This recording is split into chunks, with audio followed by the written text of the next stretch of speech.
All right, we are live. We're going to call to order the Tuesday, October 6th regular meeting of the Corte Madera Town Council. And the council is now going to adjourn to closed session and return to open session at 6:30. We do have to take public comment first on the closed session. Okay, we will take public comment on our closed session item. The closed session items are public employee performance evaluation for the town manager and public employee appointment for the town attorney. There are no attendees on the line, no members of the public in attendance to comment. Rebecca, do we have any emailed public comment? We did not receive any emailed public comment. Okay, then we will adjourn to closed session. Council members are going to leave this Zoom and we will come back at 6:30 to resume open session. 6:30. All right, hello everybody. The Corte Madera Town Council is back from closed session. On the matter of public employee performance evaluation, we have nothing to report. On the matter of public employee appointment, we are sad to say that our long-serving town attorney, Teresa Stricker, much beloved to us, is leaving. Unfortunately, she's accepted a new job in Richmond, so we're very happy for her, and we appreciate her outstanding service to the town.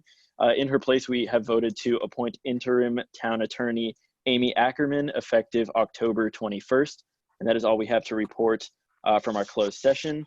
With that, we're going to begin the open session of the regular town council meeting. Rebecca, can we have a roll call, please?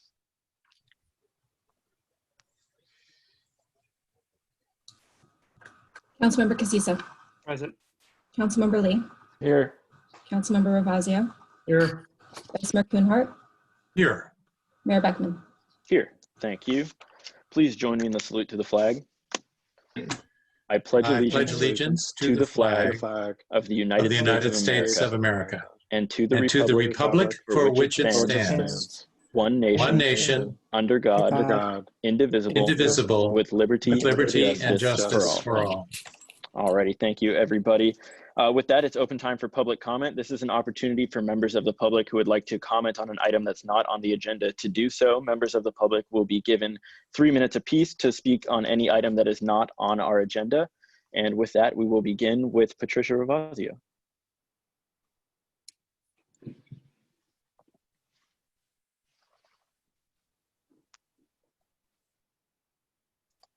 And Pat, you are muted. I can unmute you. Okay, can you hear me now? I'm sorry. Yes. Okay, sorry about that. First, I just want to remind everybody who is listening that the Best Western Hotel, the Corte Madera Inn, is going to be presenting plans to the community tomorrow night at 7 o'clock online. And I think the town council's hooking us, or the town hall is hooking us up to it. So I hope that will have a big audience to hear what they've come up with. But mostly I'm talking tonight because I've been thinking and reading a lot about this issue of having police officers in the high schools. And I feel strongly that there is a real need for a change, that guns have become the norm, they've become normalized, and we in Marin must lead and resist this tendency. High school students of any color should not have to live with the fear of knowing there's a police officer roaming the halls, possibly with a gun. I do think the police could still run actual school resource officers, but instead of being armed with guns, I think they should be armed with Masters of Social Works degrees so that they can counsel with the kids. The mental health of our children right now, our teenagers, is at a critical point. And I think police can administer this program. I think you basically have two different kinds of police officers. There's law enforcement officers, and there's community service operators, or officers, and that they should not be carrying guns. We need to demilitarize our society, and high schools is a great place to start. Thanks for hearing me out. It's right now Bob is the only one that has to hear me all the time, so it's only fair that you guys get to listen to every once in a while. Thanks a lot. Mayor Beckman, may I just make a point of information on the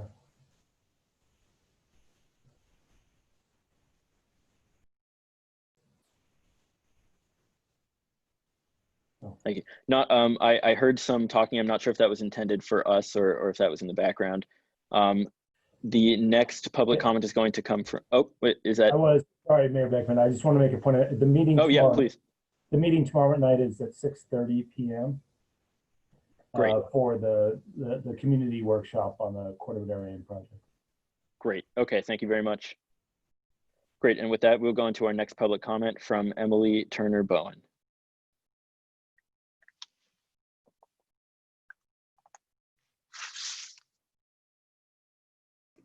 Hi, sorry, this is Emily Turner. I had to unmute.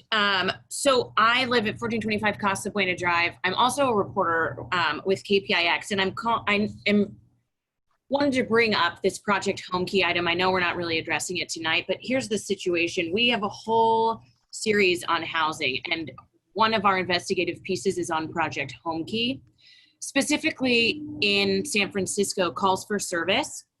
Emily, can I stop you for one moment? We're going to have a presentation on this item actually right up next, so I think this comment might be better given in relation to when we call for public comment for that presentation. Okay, sure thing. Can you pop me in the queue for that one? Absolutely. Yeah, can you just throw your hand up again once we get to item 3? It'll be the next item here. Yeah, great, thanks. Just a procedural thing. Thank you. Appreciate it. Great. Okay, there are no other hands up right now for public comment. Rebecca, did we receive any emails for public comment on items that are not on the agenda? No, we did not receive any emailed public comments for open time. Okay, great. Thank you. Then we will close open time and move on now to item 3, which is our presentations. The only presentation is item 3A, which is regarding Marin County's Project Home Key. The county is looking to purchase a hotel here in Corte Madera to house homeless people, individuals or families who are experiencing or at risk of experiencing homelessness due to the COVID pandemic. So we're going to receive a presentation from Andrew Henning regarding that. And first we will take public comment on this item. So I'm going to bring Emily back on here now to make her comment. Hey, okay, so just with regards to the investigations that we've done with this, and we'll hear all of this hopefully when they make their presentation, but our experience in the city has been that the calls for service has been exponentially increased. Specifically, we got a Freedom of Information Act on the calls for service on the one in Lombard. And the calls went from, say, 7 calls a month, and they were minor things like maybe a domestic disturbance at the worst, but mostly smash and grabs or break-ins on cars, to up to 70. And those are not small disturbances. We're talking things like, you know, gunshots, assault, and this is coming in every couple of days, sometimes 10 a day. Security guards are getting beaten there. We have information that they're being told not to call 911 because of the records that it looks like, as well as the fact that there's not an agreement on the front end that the folks living there are sober or drug tested.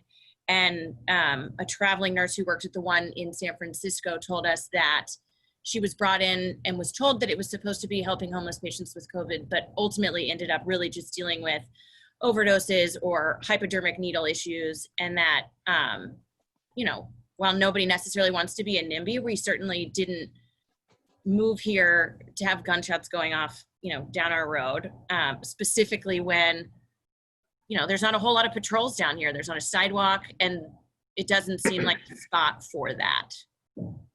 But the numbers also don't lie, and that's super concerning because I don't think any of us are in Marin because we really miss the homeless. Great, thank you. Todd, yes. Yeah, Mr. Mayor, just as a point of order for the mayor and the town attorney. Yeah, I wonder if we should do the presentation first, just so we have a better understanding about, you know, I think it's an education for all of us, and then open it up. Absolutely, absolutely. I felt bad because I cut Emily off on her last comment, but yes, let's go ahead and give the have the presentation first, and I think that will be an informative basis on which we can then have a discussion and hear public comments following the presentation. So with that, I will turn it over to staff or Andrew for our presentation. Great. Good evening, everyone. Good evening, Council. My name is Andrew Henning. Tonight, I'm here on behalf of Opening Doors Marin, which is our public-private coalition to end chronic homelessness throughout the county. I'm also joined by Lily Thomas, who is the Affordable Housing Manager with the County of Marin. So I'm going to kick off just with some background about our efforts around homelessness overall, and I think maybe address some of the questions that already came up. And then I'll turn it over to Lily for more of the Project Home Key details. So I'm going to share my screen. Is everyone able to see this? Okay, great. So again, I'm Andrew Henning, and tonight I just wanted to give you a high-level overview of what we've been doing in terms of homelessness the past few years in Marin. Some of this you might have heard before, but I just wanted to give an update so that everyone in the public is aware too. So this new strategy of ours really dates back to 2015, and it really began in San Rafael. Without going into too much detail at that time, you might recall there was a lot of concern about unsheltered homelessness in the downtown area in San Rafael. And long story short, the insight that we ultimately realized, we, the county, the city of San Rafael, and local service providers, is that when it comes to the homeless community overall, it's actually a small minority of individuals that tend to generate most of our challenges. The caller had mentioned some of this. So if you think about the cost of homelessness, folks experiencing long-term chronic homelessness in our county have been found to per capita cost about $60,000 per year in public services. That's criminal justice costs, medical costs, mental health services, whereas the vast majority of people in the homeless community have very little impact. In terms of community complaints and calls for service, as was also mentioned, this tends to be really focused in the chronic homeless group, which in Marin is only about 25% to maybe 30% of the overall homeless community. And I think it's important to note that these are also some of the most vulnerable people in our community. So studies have found that people experiencing chronic homelessness pass away on average 25 years earlier than their housed peers from preventable, treatable chronic illnesses. And it's simply because they're on the street, they're not able to get the care that they need. So with this kind of background, what we realized in Marin, and I think this is the case in a lot of communities, is that we had historically been focused not on chronic homelessness, but on people that were temporarily or episodically homeless. And so that was really a gap in our system. So back in 2015, we started going to other communities in the area, up to Sonoma, across to the East Bay, down to the peninsula, and trying to understand how other communities were tackling this issue of chronic homelessness. And we took our elected leaders, we took service providers, and it was really a great chance for us to learn more about what others were doing differently. And at the same time, we also started mapping our local system of care. And the details of this map are not as important as the general concept, which I think you can see right away, which is that homelessness is in the middle of this map, being housed is on the outside. And at that time, there was a very complex system in terms of how people went from being homeless on the street to actually being in housing. And so, this is the silos, the broken communication. And the end result was that you have people that are chronically homeless who are inherently difficult to serve. So these are people that have very serious mental health issues, have serious addiction issues, have traumatic brain injuries. They often have all these challenges at the same time. And so what happens is that, well-intentioned as they might be, programs and services set up various rules and parameters for participation. The chronically homeless fail out of these programs. They become more distrustful of the system. They don't seek help and they get worse. And it's the case throughout the region, as well as here in Marin, that there have been people in our community that have been homeless for 20, 30, even 40 years because of this cycle. And it's also worth noting that even though we don't maybe see homelessness in the same way as we might see it in San Francisco, in 2017, Marin County had the 7th highest per capita rate of homelessness in the entire country, based on a study from the Bay Area Economic Institute and McKinsey Consulting. So even though it might not be as apparent per capita, it's a really significant challenge in our community. So what we realized through these tours is that we don't need just another program. We don't need another mental health program or another substance abuse program. We needed a whole new approach to addressing these folks. And that really began by focusing on the individual needs of the people experiencing homelessness. So we started convening all of our partners around the same table, frontline staff, executive staff, and really working on a by name list of the most vulnerable chronically homeless individuals in our community. And over the first, the strategy that we use, rather than making people work through that maze, which tends to be more of managing homelessness, we were taking folks, which again seems counterintuitive, straight from the street, putting them into housing, and then wrapping them in supportive services. And so in the first the first 18 months of that initiative, which began in the spring of 2016, we housed 23 of the most vulnerable chronically homeless people in our community. And as you can see, this is a gentleman that we house through the program. So that took us to 2017. And at that point, as we started to have success with this pilot initiative, we started to wonder, could this actually be a system-wide, county-wide strategy for dealing with homelessness? And so we started looking around the country, not just the region. We discovered a group called Community Solutions that has an initiative called Built for Zero. Built for Zero is an effort to end chronic and veteran homelessness across the country. There are now over 80 communities that are participating in this, many communities that are comparable to Marin in the sense that they're suburban communities outside of major metropolitan areas that have seen, in some cases, a complete end to chronic and veteran homelessness, or in other cases like Montgomery County, Maryland, outside of Washington, D.C., an over 50% reduction in chronic homelessness. So using this as our model, in 2017, actually October 1st of 2017, we made this kind of by name list approach, prioritizing vulnerability, our countywide strategy. And by 2019, we had seen a 28% reduction in chronic homelessness. It's worth noting that over this same period, almost every Bay Area jurisdiction had seen double-digit increases in homelessness. And in terms of at least our experience of the housing interventions is that over 90% of these people have remained housed, that we've housed so far through this new system. For people that have been housed, we've seen an 86% reduction in police calls for service and an over 50% reduction in EMS calls for medical transports. Yesterday was actually, or not yesterday, but last week was the 3-year anniversary of this system, so October 1st, 2020, and we've now housed over 220 of the most chronically homeless people countywide. So moving into 2020, obviously the big issue, the big challenge has been COVID. And since February, March, when we really got going with shelter in place, there's been a pretty significant effort to try to prevent an outbreak within the homeless community of COVID-19. At the height of the pandemic, which I would say was over the summer, we had increased emergency shelter capacity by over 60%.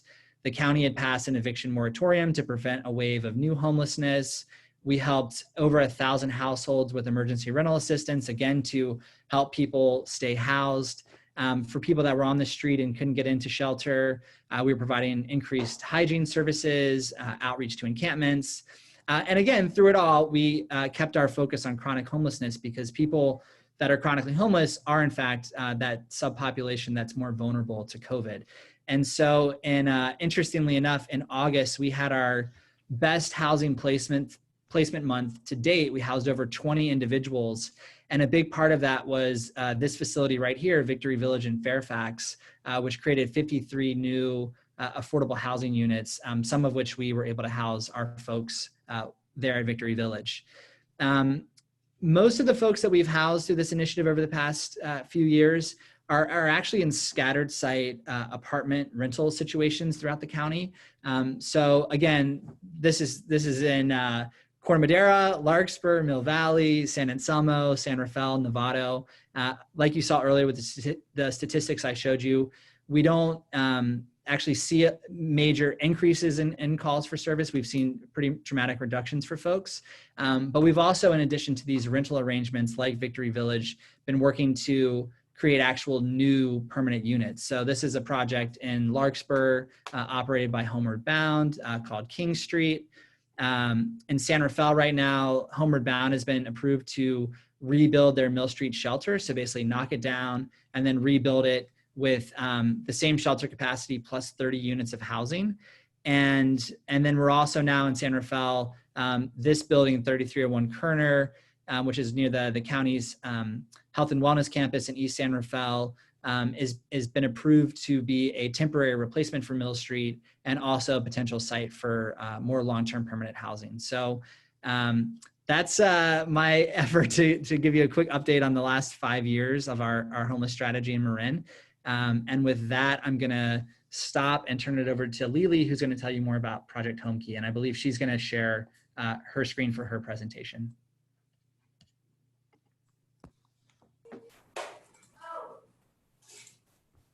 Okay, go.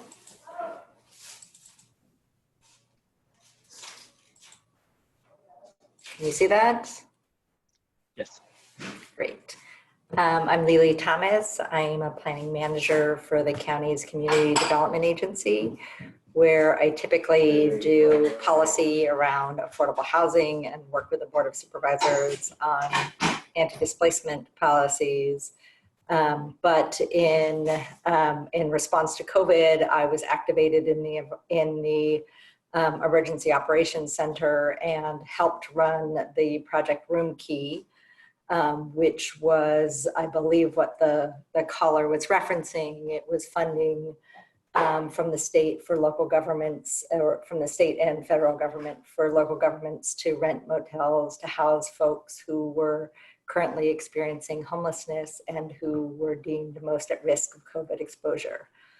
And the Project Home Key that we are here to talk about today is the next phase in the state's response to protecting Californians who are experiencing homelessness and who are at risk of COVID-19. So both of these are really efforts. I think it's really important to remember that these are both efforts to address the public health crises that we are facing. And that in order for Marin one of the indicators for Marin to move up in the governor's, through the different, what the different colors the governor's has indicated for opening your economy, you need to provide housing for the folks who are most vulnerable. And so these are two tools, the Project Room Key and now the Home Key, are intended as tools to do that. But that's one of the indicators that we'll need, and also as a way to prevent further outbreaks from some of the folks who are most at risk. So the Project Home Key is a grant program from the state. There's about $600 million available statewide. It's intended to purchase and rehabilitate existing housing, motels, or other buildings to convert them either to interim shelter or permanent housing. And there's a really expedited timeline. The funds have to be expended by the end of December because part of them are federal coronavirus aid relief funds with that timeline. So our timeline, once we saw that these funds were going to come available, we knew that we had the Room Key project that was going to run out of funding later this year. So in response to the notice of funding availability that came out, the county sent out a notice to motel owners asking for their interest in late July. We submitted an application to the state in early August, and then the board gave staff direction to negotiate with property owners, including the property in Corte Madera in mid-September. The county is in ongoing negotiations and conducting due diligence of the properties. There has been no final decision made, and if negotiations are successful, then there will be 2 public hearings confirmed, or if there'll be 2 public hearings with the Board of Supervisors, and those will be noticed. So we are in the process of evaluating 2 properties. The one in Corte Madera is at 1595 Casa Buena Drive, and then the other one is at 3301 Kerner Boulevard in San Rafael that Andrew mentioned. The Home Key is a partnership, and we're all working together to protect public health. The state is providing the majority of the funding for the project. The county is providing the local match and is coordinating the negotiation and the purchase of the property. Opening Doors that Andrew is representing has assisted with the application and coordination. Corte Madera, if this goes through, would be providing the site, and San Rafael would also be providing a site and the local match for the project if that one goes through. Other partnerships in our application, we had 2 partners that were in our application, including Homeward Bound, who operates similar housing, including the King Street project in Larkspur that is near downtown Larkspur that Andrew mentioned, the Fireside in Mill Valley, where they provide services and support to families and individuals. And then New Beginnings in Novato are 3 of their permanent housing programs that they run. Eden Housing was our other partner in the application. Eden Housing is a larger regional affordable housing developer.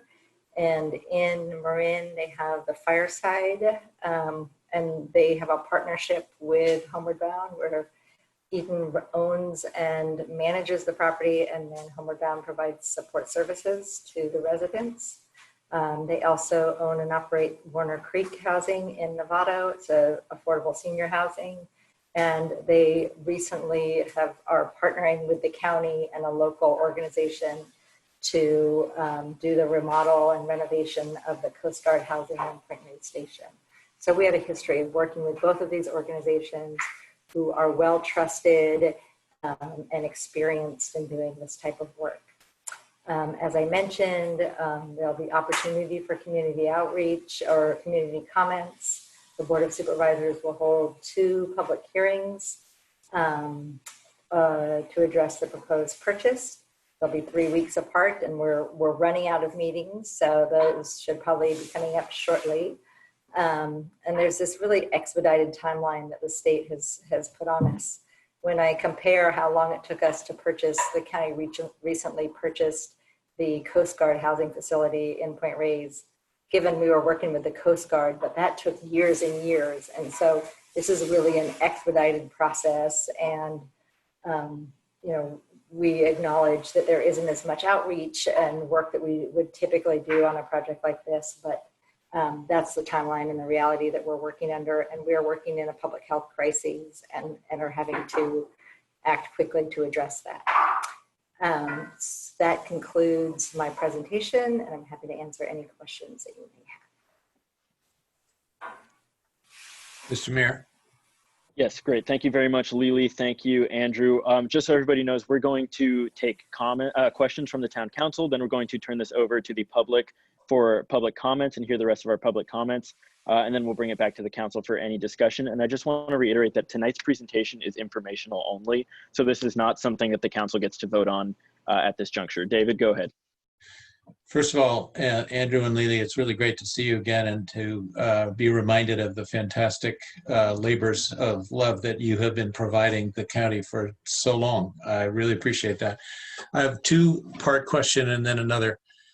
One is, all assisted housing is on a continuum of care, from sort of instant need, emergency shelter, intensively managed, crisis-oriented, to the placements that you've been making independently, which can live quite independently. I'd love to hear you be a little more clear as to what this Casa Buena site is suggested to be, and what sort of management services, and who would you turn to for management services? And then my sort of follow-up question, and this might be partly answered by Todd, is in your presentation, Andrew, you mentioned, and Lily both, that you mentioned that the Corte Madera contribution, if you will, is the site. Well, Corte Madera doesn't own that site, it's privately owned. So how do we go about being the one that is contributing the site? Yes, it's in Corte Madera, but what exactly is that business arrangement, and is that being contributed by the private party, or are we contributing something to it? What's it going to, what would it likely cost us? Thank you very much again for your intensive good works.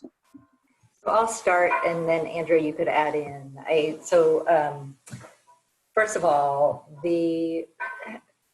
one of the requirements under Home Key is that the property be occupied within a very short time, 30 days after closing on the property. And so it may be a phased approach. Our long-term goal is that project be permanent housing. And it would likely, we'd be able to have a variety of funding sources in it, including, project-based Section 8 is one of those options, but there would be a variety of funding sources. But in the interim, we have to get people housed there on a very short-term basis, and that's required by the state. The state will, in addition to the dollars that they're contributing for the acquisition, they'll be giving operating dollars to help run that. And so in the interim, it would be a shelter.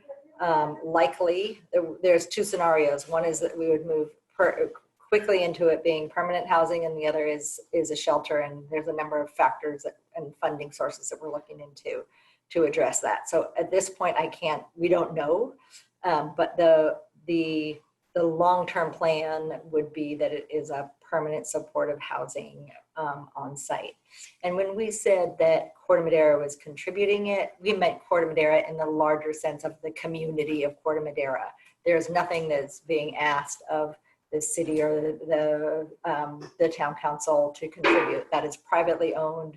We are in real estate negotiations, so I may not be able to be as forthcoming as I would like to be, but we are in negotiations with the property owner. You missed my, very good, you missed my middle question, which is, I'm sorry. who will manage it, to the extent that it's a shelter? Intensive management, I think, is called for. Who would that manager be? So we have, our partner in the home key application was Homeward Bound, and they would likely be one of our partners in that process. Another option is Catholic Charities, who has worked with us recently and is also a shelter provider. And so it would be one of those options. And again, it depends on whether it's going to be permanent housing immediately or a shelter. And so, but those would be the options. Great, thank you. Charles, and then Fred. Okay, a few things. So one is, I saw some metrics or some discussion from residents and about calls, right? But there's two different strategies that I've seen. There's the scattered kind of placement in individual homes where these chronic homeless are basically individuals living in smaller units. And then there's like these condensed where they're all together, right? And I think that creates a much different social interaction and would require different programming, and then also might create different conditions, right? So I think that's important to understand and cipher out that data so that we understand that this is a much larger community that we're talking about, and it's not these strategic little, housing elements, right? I think one is for Andrew. You could add fire prevention as one of the things why you would want to house chronic homeless, especially given everyone's kind of concerns about fire in this, this year and the last couple of years is ultimately, that is one of the causes. And by basically giving them a safe and proper place to cook meals and stay warm, alleviates a lot of that demand. And I just want people to consider that as we move forward. The only other one is you're in real estate negotiations currently with the owner of the property, which is a private individual, but it is a hotel. And then you're talking about it becoming a shelter or permanent housing. And so I haven't seen anything from staff yet or heard whether you've actually contacted or talked to our staff about what it would take to convert it to that use and what that process is. And so I just wanted to know if you had, and if so, what would that mean for the interactions with the town? Because we understand it now from the county standpoint. And I think the residents would want to know.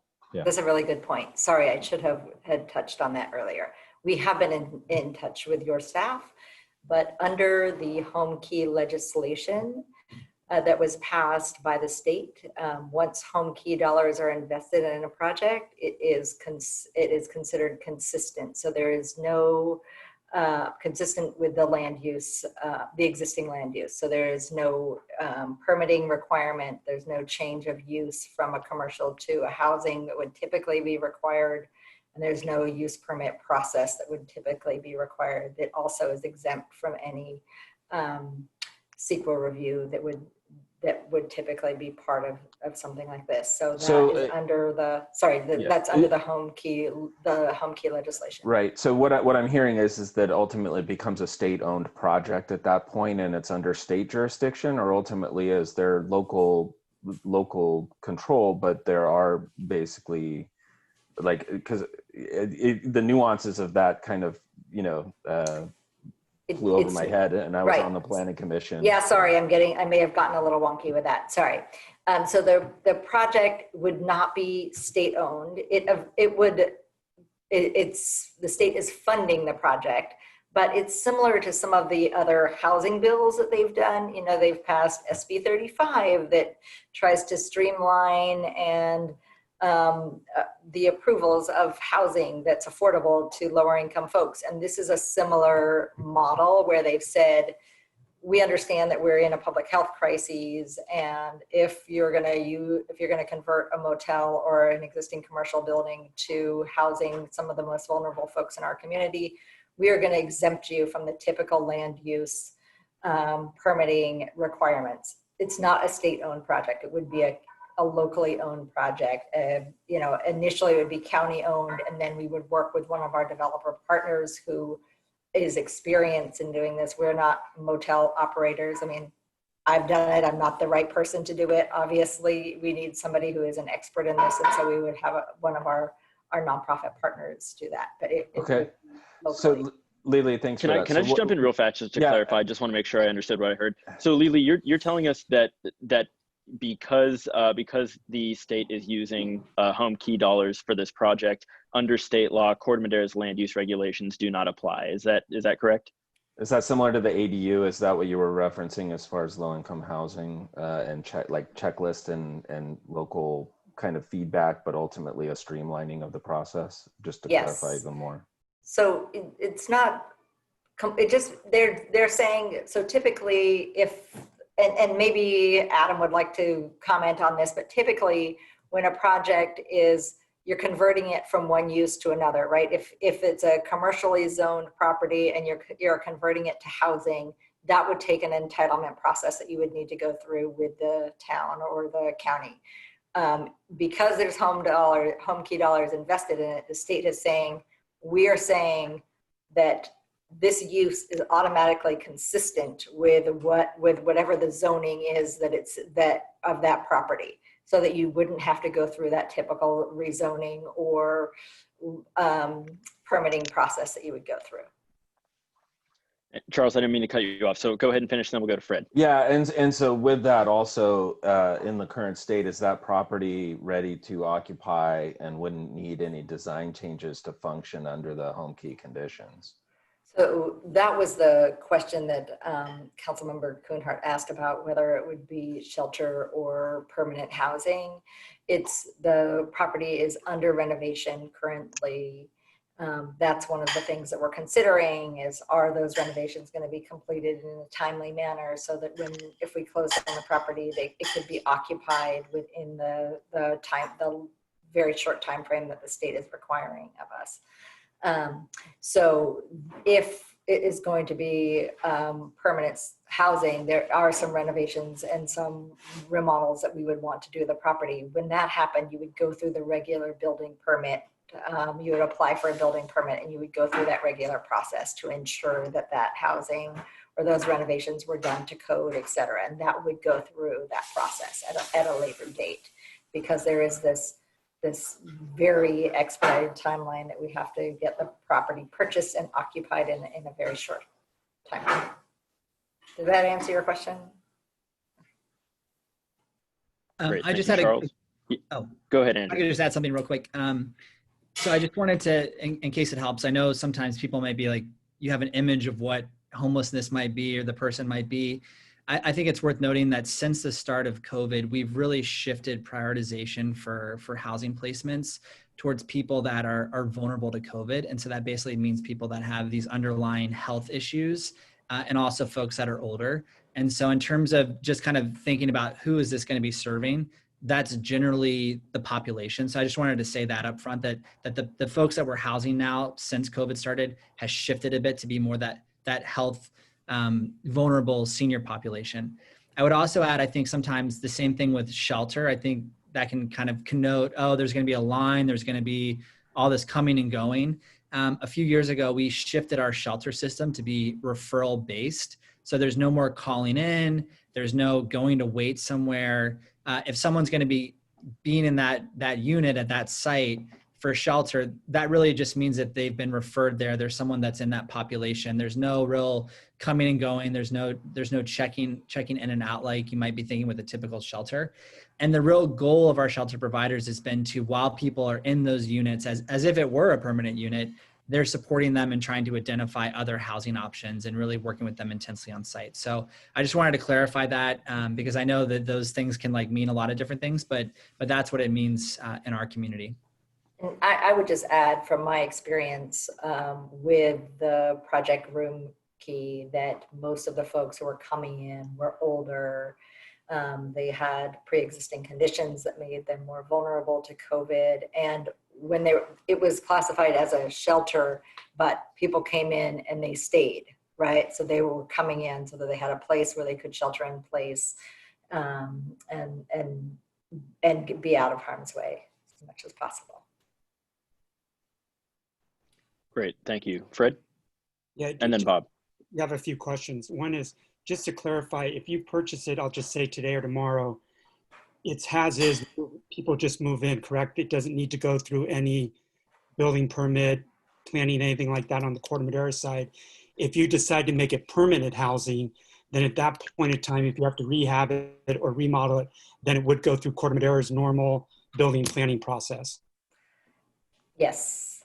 If we needed to get building permits, but it wouldn't go through a land use change from the shelter to the housing. But if there was building permits, then yes. Okay, and then a site like Casa Buena, how many people do you see that you could house there? And would it be housing a mixture of singles, couples, families? I'm not sure how many rooms we're talking about there either. There's 18 rooms and a manager, so there's 19 total. Andrew might be able to talk better about kind of how the configurations and who it would house. Yeah, I would say just given the size of the units, it would be more sort of like studio, almost one bedroom size. It would likely be, again, these single adults that are primarily seniors that have health issues. We are through this system also prioritizing family placements. So, but I couldn't say for sure if there'd be families placed there or not, but likely single adults. Okay, and then something, I'll go back to you, Andrew, something you just mentioned. Would there be like an on-site manager there? That's question part one. And then part two is, what kind of services are provided on-site, I want to say? You can just kind of explain that a little.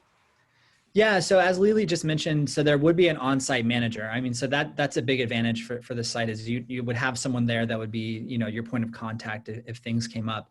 And then in terms of the services, the way that we have been providing services is that we aim for basically a 1:17 case ratio. So for everyone that's there, they would have a dedicated case manager that's providing services.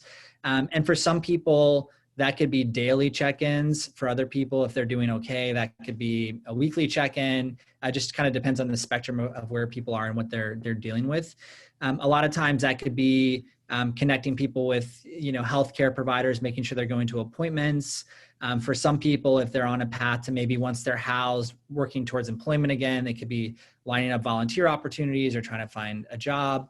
And then I think if it was in that shelter phase, it would be a lot of that sort of intensive, just working with people to understand what are your resources. Do you have family in other areas? Do you have a path to renting your own place in another area? So it would be, I would say, pretty, at least weekly contact with having a dedicated person for services and also the on-site manager. Okay. And then just to flesh it out on some of the other projects you've done, what type of issues have you seen in those other projects? I mean, honestly, I think what's kind of nice is that we often imagine that we're going to have a lot of issues, and then once we get people inside, it actually is okay. I think, as I mentioned earlier, with the shift from shelter, we never got really a lot of the city of San Rafael never really got a lot of calls for service, for example, from the Mill Street shelter. And I think once the shift happened to people being able to just be there all the time, it's on referral. Again, you see, just people being able to be there during the day and work on their lives and work on getting back on a good path. So there can certainly still be with this population, we're not reducing, for example, healthcare utilization to zero. I mean, these are still vulnerable people. So there could be healthcare calls or things like that. But typically in terms of the more disruptive behavior, at least in Marin, we have really great providers. So we don't see that same kind of level of disruption. And it's worth noting if that does happen, we have a continuum of providers that meets on a, frankly, more than weekly basis. Every couple of days we meet.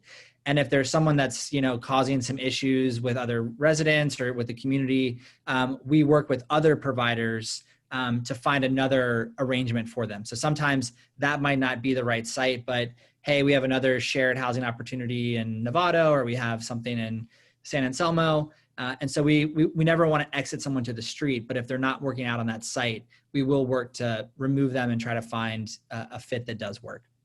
Okay. I'm sorry. Yeah, Todd, do you want to jump in real fast? I just wanted to add to that comment to your question, Councilmember Casissa, but I'll wait till you're done questioning.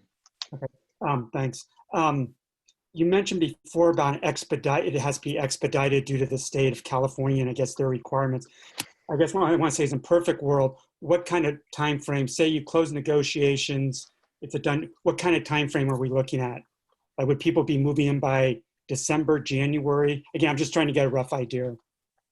Under the state requirement, we have to have people housed within 30 days after we close, right, Andrew? So if we closed in November, then we would be getting folks in December. If we close in December, it would be January. Okay. All right. That was all the questions. I appreciate the presentation and I appreciate the information in the background. I think it's really helpful. I'm sorry, Todd, go ahead. Yeah, I'm sorry to interrupt.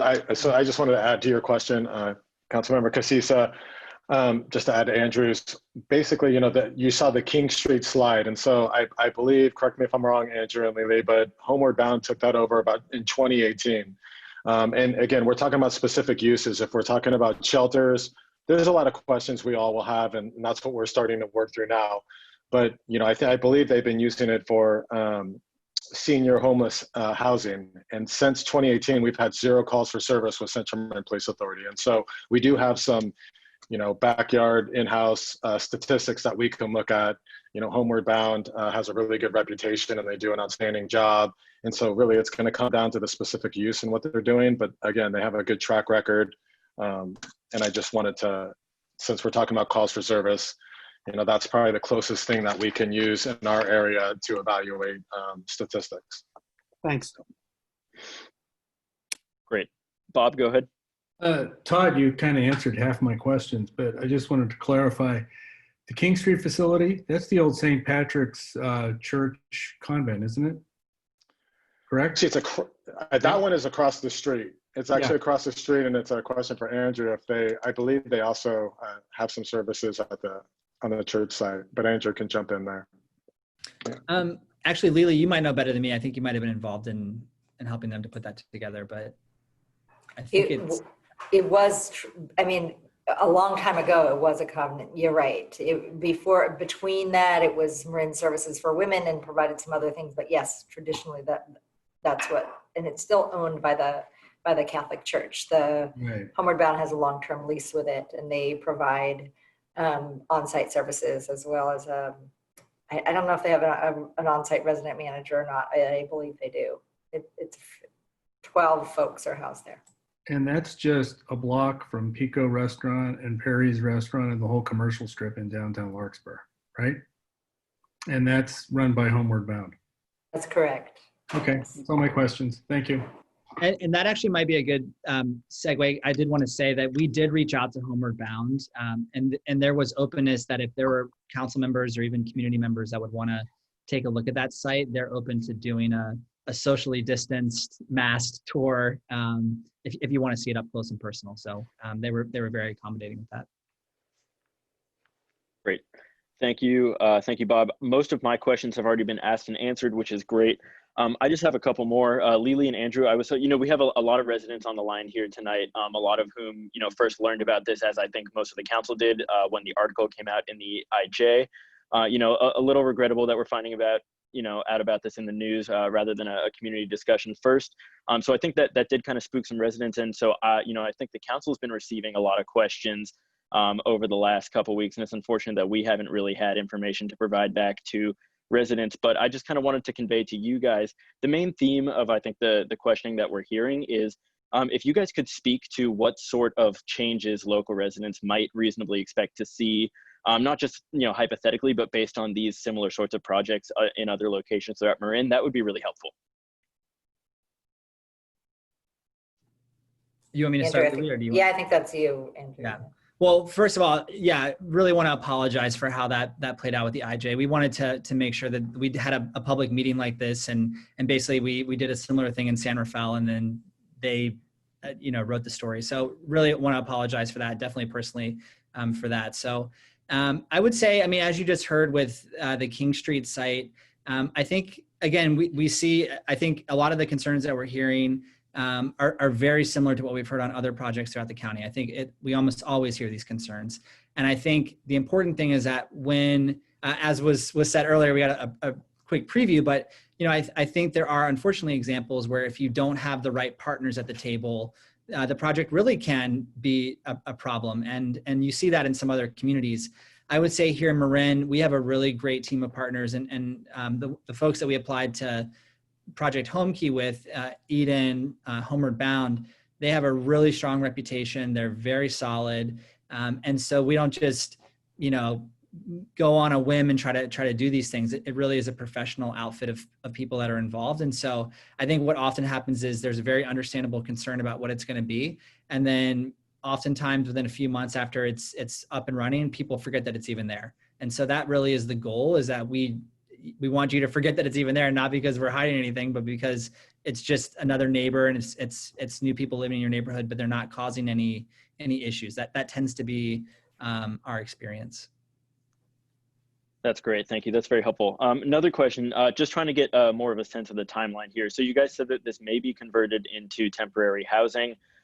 So I just wanted to understand, is there any sort of timeline that's being considered right now with regards to the county's ownership or operation of this hotel? Or are they planning to divest from it at some point in the future, or is it all kind of open-ended right now? So we would, as soon as we close on the property, we would be working with a provider like Homeward Bound, who would be providing services and operating the housing. We've tried it for a few months while we were doing Project Room Key, and it's not our forte, right? Like, the county is not a housing operator, and it's hard work. It really takes the right person. And I can tell you that from experience, from doing it for several months. Like, you really need somebody who knows what they're doing and is experienced and has done this type of work. And it makes a world of difference. So the idea would be that housing provider is involved right away. The county also doesn't want to be a long-term owner of the property, but we're not going to be selling it off until we have identified the right partner, likely Homeward Bound or Eden, who were our partners in the Project Room Key. But it may take a little while. I usually overpromise how quick something like that is going to take, and it usually takes longer, right? We need to line up some funding, we need to apply for different funding sources, et cetera. So it's likely the county would have an interim. The only timeline that we really have to abide by are the state's timelines, which are closing on the property before the end of the year, and having it occupied. And shelter is probably the wrong word. It's really interim housing, so that you may not meet the same standards of housing that somebody would typically have, where there's a kitchenette and some other, amenities with it. It's really an interim housing where somebody can live there right away. They're not going to be, filtering in and out and coming in for a night and going away. They're going to be living there, but the housing will be kind of an interim way until we can get the rest of the funding together and do the remodel and turn it into more permanent homes for folks. So it is interim housing. It's a motel. Right. People come and go every weekend. Right. Great, thank you. And then my last question, this may be a question more for Adam. So we understand from your presentation that Any regulations regarding the land use, like the zoning of it, are, you know, it's exempt from that under state law. If you guys do end up doing some sort of renovations as part of the process of converting this over to interim housing from a hotel, you know, I'd imagine that's likely minimal renovation, but whatever you may need to do is still going to need to be permitted. And I was just wondering if you guys could give us kind of the comprehensive overview of which regulations, which local regulations do apply here.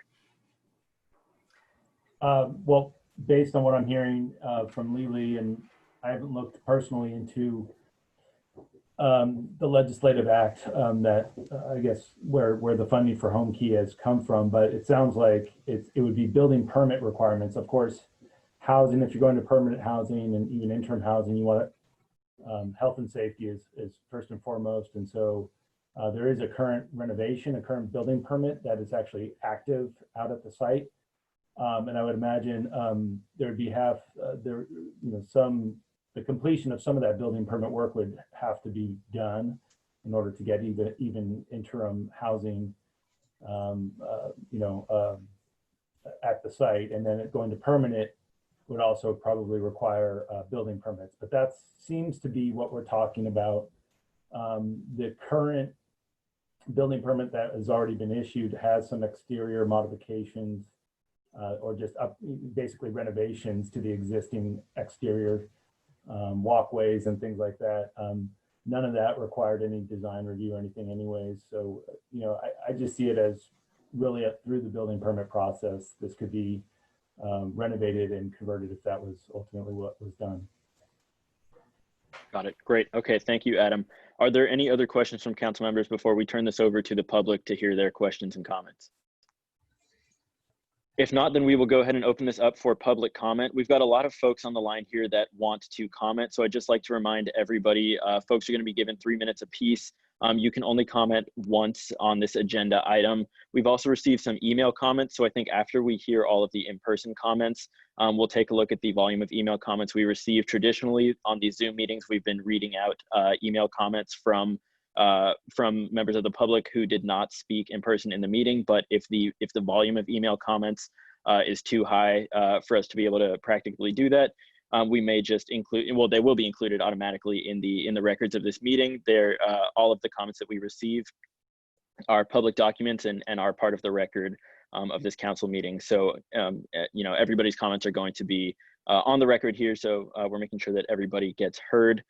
I'm going to go ahead and start us off with Kristen Zaitar. And I'd like to say, I think I'm anticipating that a lot of members of the public are going to be asking questions. So I think what we'll do is we'll get through all the public comments and then we'll bring it back for council discussion. And that would be a good opportunity for Lily and Andrew and staff to touch on any points that were raised in public comment that they may want to touch on. And with that, Kristen, please take it away. Hi there. Thank you very much. This is Kristen Zeitzer. I'm a resident on Casa Buena. I have 5 quick comments / questions, and I will try and get through them pretty quickly. One is the zoning I know right now is for a hotel, and there's been a lot of discussion about that on this meeting. But right now, Corte Madera is getting an occupancy tax revenue for that motel. So has Corte Madera been notified, or will there be some studies about the difference in revenue generation that Corte Madera as a town will have, and will it affect our budget very much? Another question is, you mentioned that you have to use the funding by year end, but it's very unlikely that you will be able to get funding for remodeling until next year. So where do you expect to go and get that funding from? Number 3 is, what is your plan for security for residents and local businesses? And has a CMPA agreed to expanded patrols in Casa Buena? As somebody who has had recent break-ins to my home on Casa Buena, I see that there has been an increase in crime on Casa Buena. I do not see a lot of patrols currently right now from there. We tend to have a lot more trash and just more issues than maybe in other parts of Corte Madera.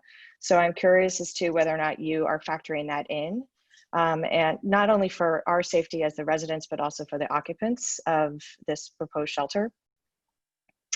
I will also say that the crime is not like it is in downtown Larkspur. It also is a little bit further away.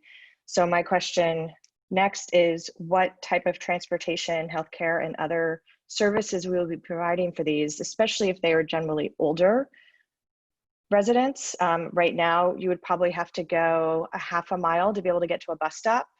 And that is if you're going southbound. If you're going northbound, you might have to go an additional half a mile. That might be a significant barrier for somebody if they want to go and get services to downtown San Rafael, for example, which is where many services and many healthcare services are provided for them. And lastly, have you done any studies of the previous work that you've done, as well as this one, about how this size of a shelter, if we're talking 18 or 19 rooms, affects the property values and affects patrols and other types of services for Corte Madera? Great, thank you very much, Kristen. Appreciate your comment. We are going to move on next to Karen Garbarino.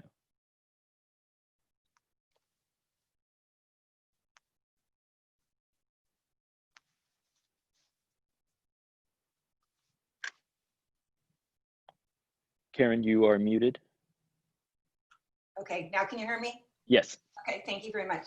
Our family owns the apartment building at 1595 Casa Buena, apartment building of 25 units, which has a shared driveway with the hotel.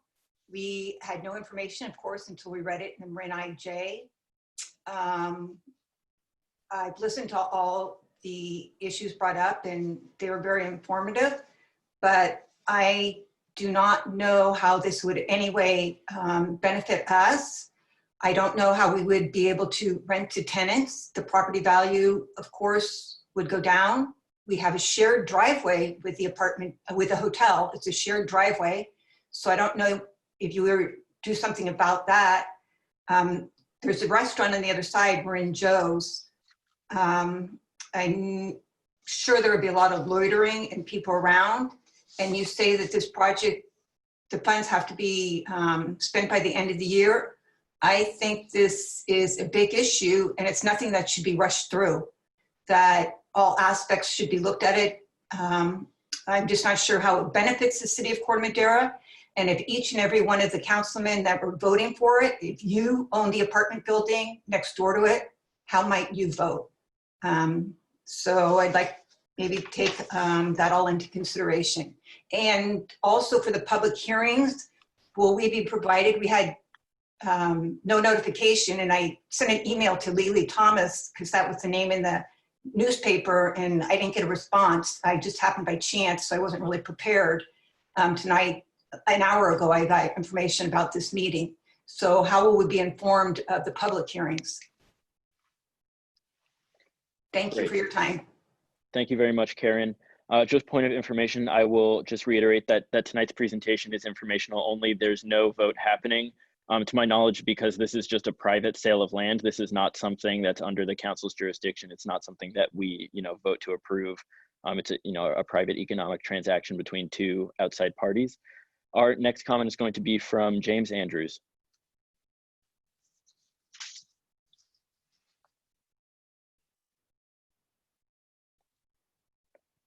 And Jim, you are muted as well. I hope so. Not. There you go. Can you hear me? Yes. Yeah, I have 3 questions. Okay. 1, as long as this facility is open, will the county guarantee adequate funding for program services? 2, if the funding initially comes from the state or private grants, and those grants don't come through sometime in the future, will the county guarantee any shortfall so that the service levels can be maintained? And 3, will you put those guarantees in writing? Great, thank you, Jim. Is that all? That's it. Perfect, thank you very much. Next, we will go to Denise Beck. Can you hear me? Yes.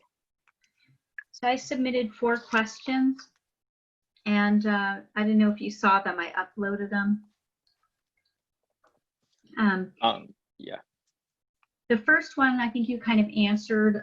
What criteria will you use to ensure the housing is offered to the most vulnerable population? I think Andrew and and Lily kind of answered that question, but I mean, that might be a good thing to answer. I would like to see if you are going to make a housing thing for people that truly are vulnerable, not people maybe taking advantage of the system, people that might be veterans or are mentally ill that could really need that support. 2, this is really concerning to me. Is there a clause in the proposal to allow the county or the town of Corte Madera to expand the size of the housing complex, or is there a cap on the size and or number of units? I'm very concerned if you did expand it. I think it would cause mass congestion and fire hazards, and I was really shocked when WinCup went through in the name of affordable housing, and then it was 180 units and only like, what, 10% were really truly affordable. I don't want something to happen where the permits change and then all of a sudden this is a mega complex that's just gonna create a lot of congestion and problems. If it's really gonna be 19 units and not expanded, then I can maybe get behind it. 3, is there an EIR? I think you answered Andrew and Lily did that there's no EIR required unless maybe you go from a temporary complex to a permanent, or maybe permanent to something else. But I think you said you don't need an EIR. 4, what programs, if any, will be offered to support the homeless population? You mentioned something, Andrew, but I didn't hear what program that was. One thing that my supervisor brought up was this whole person care program, which sounds pretty good. But I think the question that's really, I really want answered is number 2. Is there a clause that would, does the clause prohibit further expansion? I think that's another one I really want answered. Great, thank you, Denise. And we will go to Pat Ravazio next. Hi, I am not going to ask you any questions. I am going to say, thank goodness we are finally addressing our housing problem in a way that makes sense. We've been doing trickle down, just like was just mentioned, with us being forced by regional powers to support the developers lobby and build these big market rate houses with a few little affordable units. And instead, what this program is doing is lifting people up from the bottom. And I absolutely love it. I would support you finding additional places that can be repurposed. So much of our businesses are moving out of commercial spaces, and retail shopping is moving out of those spaces. And I wholly support transitioning more spaces, commercial spaces, industrial spaces, and making it work so that we build from the bottom up in terms of taking care of the homeless. Thank you so much for your work. I am so proud. You are making Marin County a true leader in a way that we have every right to do. So thank you for your work, you guys. Great, thank you very much, Pat. There are no other hands up right now. Rebecca, can you please tell us how many email public comments we received on this item from folks who have not already spoken in person at this meeting? Thank you, Mayor Beckman. We only received 2 emailed public comments, and one of the speakers was Denise Beck, who already spoke. Okay, great. Then in the spirit of what we've been doing in these previous Zoom meetings, would you please just read, you know, all or 3 minutes, yes, if possible, of the one that we have not heard from yet? This particular public comment came in very early this morning, so I was able to upload it to the agenda packet as public comment. So it is linked there, but because there are questions that would be good to answer in the context of this meeting, maybe I'll just repeat the questions. Okay. It is from Tammy O'Neill, who says, in case you have an opportunity, oh, sorry, I should start my timer. In case you have an opportunity prior to October 6th to uncover some of this, is this a state or county directive? If not, who gets to decide if the county does this? Does the public get a vote?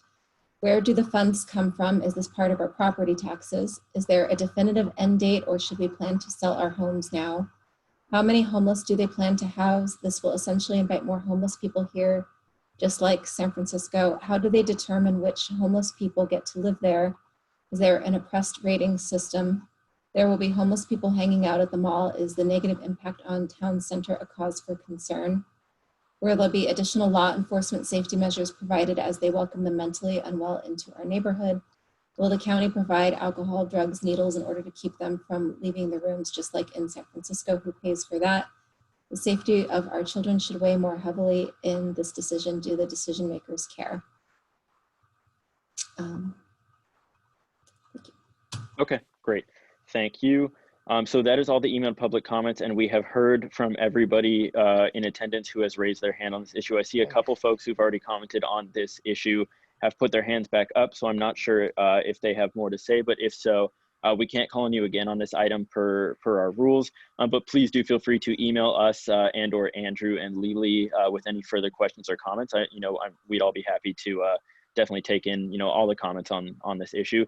So we're going to bring this back to council right now for discussion. I think maybe we'll turn it over first to Lily and Andrew if they just want to touch on anything that was raised in the course of public comment, and then we'll see if there are any comments from council members. Again, we're not voting on this tonight. This is just an informational presentation and a discussion. So with that, Lily and Andrew. Oh yeah, Todd, go ahead. Can I jump in front of Andrew and Lily for a second? Yeah, please. Mr. Mayor, if that's okay with you, Andrew and Lily. A couple of questions that were asked, I just want to cover. And then I also want to, I have some, just historically, I've worked in this town for 23 years. A large portion of that was under, Twin Cities and Central Marin Police Authority. So, I don't have exact statistics because I think it's what we're all struggling with on this call, both as a council, the community, and staff.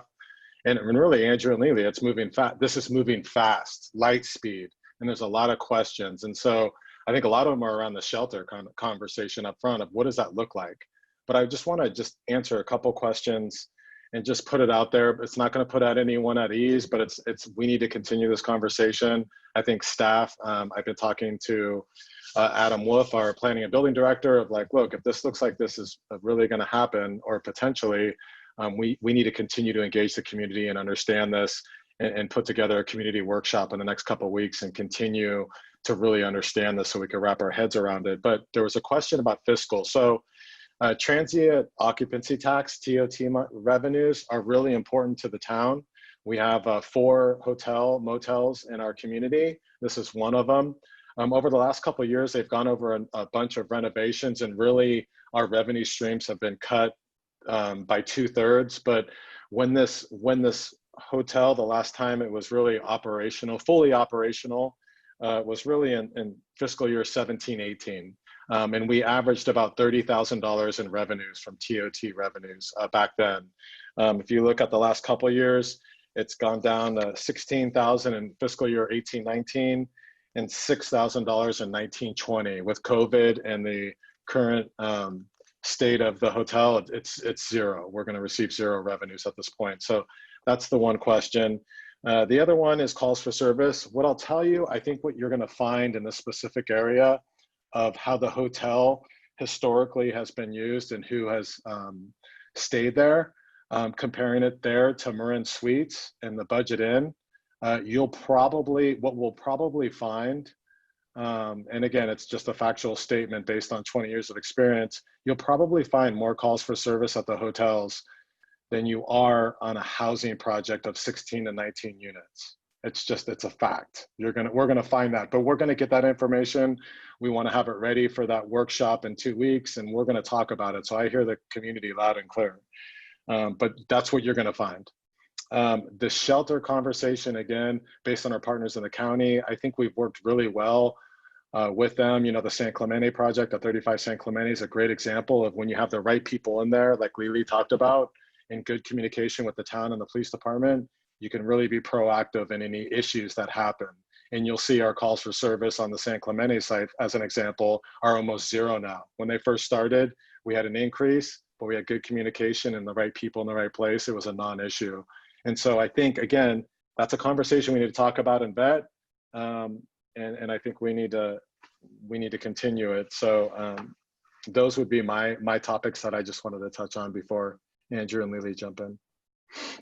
Great, thank you, Todd. And with that, we'll go ahead and turn it back over to Andrew and Lily if there's anything from public comment that you want to address, and then we'll take comments and discussion from council. Okay, why don't I go first, Andrew, and then you can address some of the service things. So there was a question around property values, and I have in the past spent a lot of time on looking at impacts of affordable housing on property values, and there are no studies that have found a clear connection with the lowering property values. And I think that we need to remember, like, the housing will be permanent housing. It may be an interim housing at first, but the intent is that it be permanent housing, and that it is not going to be a shelter, in any kind of a permanent way, that it will be long-term housing, and that there is no documented effect of affordable housing lowering property values. There was a question about funding for the rehab. So the funding that's coming from the state is for the acquisition and for the first 2 years of operating. Any additional funding that's needed for the rehab would have to come from other sources. That could be from a variety of sources, including, the Marin Community Foundation, the county's local housing trust fund, the community development block grant, or home funds that are operated. So for a project of this size, you likely wouldn't be using some of the larger state funding sources like tax credits, because it's too small for it. So it would primarily likely rely on local funds to do that rehab. But again, I don't think that it would be that extensive. It would be a fairly minor, since the property is, as Adam mentioned, is undergoing a renovation currently. And then there was a question about the ongoing funding sources for the operating and the services. And there would be a couple of sources for that, and Andrew might be able to add more to it, but through using the project-based Section 8, because the property is going to be bought out free and clear without a mortgage on it. So there's not going to be any debt service. So that's unusual, as Councilmember Kuhnhart would be able to talk about it. It's unusual that a project like this would have no ongoing debt. So the rents are going to be able to support the ongoing services for it. And that's fortunate that we'll have that grant money for the acquisition. And there was also a question about whether there would be an EIR, and the answer to that is no. The home key legislation exempts this from going through an environmental review. And the size is currently 18 units. There's no intent to expand it, and if it was expanded at a later date, that process would go through whatever planning process that the city wanted to, that the city would do. So that would not be exempt. If there was a future decision by somebody to propose expanding it, that would have to go through your local planning process. It would not be exempt. And we have no intent to do that. As Andrew pointed out, we found it effective to have smaller smaller housing developments, and that has worked well for us. And then, is there a vote? This is a property acquisition, so it's just a property sale, and it is not subject to a vote. I think that they were asking whether it would be on the ballot. I don't know if they were asking whether it was your vote or on the ballot, but I think that was clear. It's just a funding transaction. I think those are all the questions that I wanted to answer, but maybe Andrew, you could talk about the services. But before that, I do want to really apologize for the process of how this came out through the newspaper. It's not how we wanted to do business. We really see you as an important partner. And even though, you know, this is exempt from some of the planning processes, we want your buy-in. We want your community to understand the importance of your participation in helping address the public health crises that we're in right now. Lily and Andrew, I just want to say you've both apologized, and I really appreciate that. Thank you. You know, I think we all appreciate that, and I'll say, apology accepted. So thank you. Thank you, Mr. Mayor. And I would just add to what Todd said. I think, you know, moving forward from tonight, I'm happy to be a resource if you know, community members want to have a one-on-one call, if we want to set up even some small group discussions. Definitely coming back to maybe another council meeting or having another community meeting specifically focused on this. All of those are, you know, happy to help participate in that, facilitate that. And as I mentioned also, Homeward Bound has expressed a willingness to be able to offer tours if people want to see some of their sites just to get a sense of what this could be like. I think, again, King Street would be a good apples to apples type of comparison.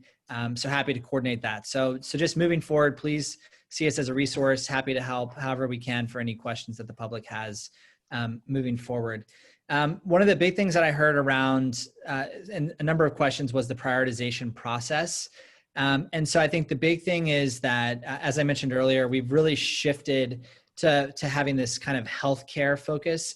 And one of the callers, I think it was Denise, mentioned whole person care. Whole person care was some state funding that came out a few years ago to the county that was really focused on innovative models for helping high service utilizers of the healthcare system. And so that's actually been a big reason we've been able to have the success that we've had, is because of using those dollars to help address folks that had those high healthcare utilizations who are in the homeless community. And so that really is our focus here. We have a number of partnerships with local healthcare providers to help validate healthcare utilization. That's one of a couple of factors, but it is something that we validate locally. And just to note as well, across the 9 Bay Area counties, studies consistently find that 70 to 85% of people that experience homelessness lost their housing in the county where they're currently homeless. And I think that number is even probably higher among the chronically homeless. So we really see that if we can house these folks, again, as I said at the beginning, many of these people have been homeless for 5, 10, 15 years in some cases. And so we're really just trying to serve that local population that has gone unaddressed for so long. In terms of the services themselves, both through whole person care and also through Homeward Bound's just level of services in general and other providers, we're really striving for that very low case manager to client ratio. For a property this size, you'd pretty much guarantee that you'd have a dedicated case manager. I don't think they'd be based on site because there's just not the space to have them based on site, but they would be there, you know, basically daily working with people on whatever their goals might be. One of the callers had asked about just, you know, maybe transit and the ability to get to different services. In some cases, we would just bring those on site if someone can't go to those. There's also paratransit opportunities to get people to those services. And again, and having a more, thinking about this as like a medium to long-term partnership with the community. If you're seeing that, you know, someone that lives there is struggling to get to appointments or, you know, is walking down to the bus stop and looks like they're having a hard time, you can always reach out and we can try to, you know, strategize a solution for that. So again, this is, you know, the beginning of hopefully a long-term partnership. Thank you. With that, I think you guys did a great job covering most of the comments that were brought up in the public comment. We did have a lot of great questions and points raised by members of the public. So thank you to them and thank you to you guys. I'm going to turn this back over to the council now. If any council members have any comments they want to make or any further questions, and we'll wrap up this discussion, then we'll move on with the rest of our agenda here. So we'll start with David and then Charles. Mayor, thank you. Just to make sure that we all understand, first of all, I would say that the public comments were really excellent, and it's so helpful when people enumerate what it is that they're going to comment on. A couple of Kristen Zeitzer's excellent questions I think were addressed, but is it the case that the county and the state don't pay transitory occupancy tax, TOT? No, this would be, we would not be tax exempt. It would be tax. Yes, it would be yes, exempt from that and Todd answered that it's been going down significantly anyway there, but still that's a factor because it's an important part of our overall income. And I think that the question of the size is not going to grow suddenly, or you're not going to sneak into 18 units and suddenly make it 180 units. But I'd also say that a few folks, including at least one of the written comments, weighs in on a question that I'd be interested, Lily in particular, on your reflection on it, and that is a kind of a value statement that says, well, are these really deserving people, or are these just people taking advantage of the system? And that's kind of a tricky question, and it's a heavy value-laden question. You know, we want this to be people who really need the help and not somebody who's just being a freeloader and trying to find a place to drink or whatever. Do you have any comment on that? And then I got just one more follow-up. Well, Andrew might have more comments on this. I have really, as I opened up when I talked about this, is really seeing this through a public health lens. And we as a community need to protect the most vulnerable folks in our community, even from a not an altruistic position. If you just come at it from an economic position, we need to stop the spread of the pandemic, and providing housing to people who are vulnerable does that. As we've seen in our county, the people who are living in overcrowded housing situations are the ones who are most likely to experience COVID outbreaks. And so looking at it through a public health lens, I think, you know, that is how we're seeing it, is this is a way of addressing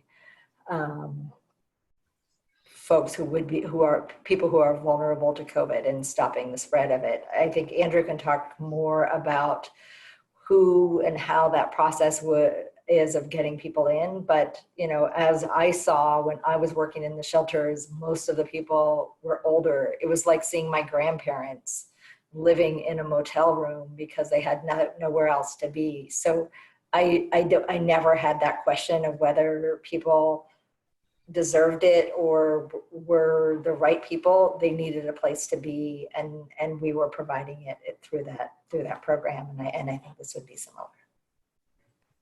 Yeah, I would maybe just add that I kind of skimmed over because it could be an hour-long dissertation, like what's changed in our community. But I would say that a few years ago, before we really embarked on this change, the system was very disorganized. And so every service provider had their own intake process. Providers weren't able to really talk to each other, collaborate in a meaningful way. And so the name of this new system that we've created is called Coordinated Entry. And so the idea is that it's gone a long way to, you know, I, for one, it's my, you know, professional experience of 10 years of doing this, that level of kind of fraudulent activity is very rare within the homeless community. I think to have to experience homelessness in order to get to some eventual resource, I think it really just is people that are suffering on the street. But I think what our system has done by moving towards having a universal assessment process, by having these back end kind of objective criteria that are verified by healthcare providers and other folks, is that it's made it much easier for us to objectively determine who really is the most vulnerable people, or who are the most vulnerable people in our community. And so I think the people that we're housing truly are folks that are, in some cases, would be dying on the street if we didn't intervene. So I would say that we have a really strong, solid system that maybe we didn't have a few years ago, but we definitely have it now. And I think it's working really well to help those vulnerable people. Okay. My last is to pick up on our former council member, Jim Andrews' question, which is characteristically cleverly phrased, which is, can we get the guarantees in writing that the county will always support, even if the state drops the ball and doesn't support programs? But it is a risk for anything like this of can ongoing support program money be sustained? And if it's not, where is it going to come from, and what happens if it doesn't get sustained? We can't make a long-term commitment of funding from one board of supervisors to the next, just like you couldn't make a long-term commitment of how funds are allocated. But that said, we do have a long history of how we have funded projects in the past. As housing becomes permanent housing, there's less services that would be needed. Not to say that there wouldn't continue to be services provided, but it's a less costly model.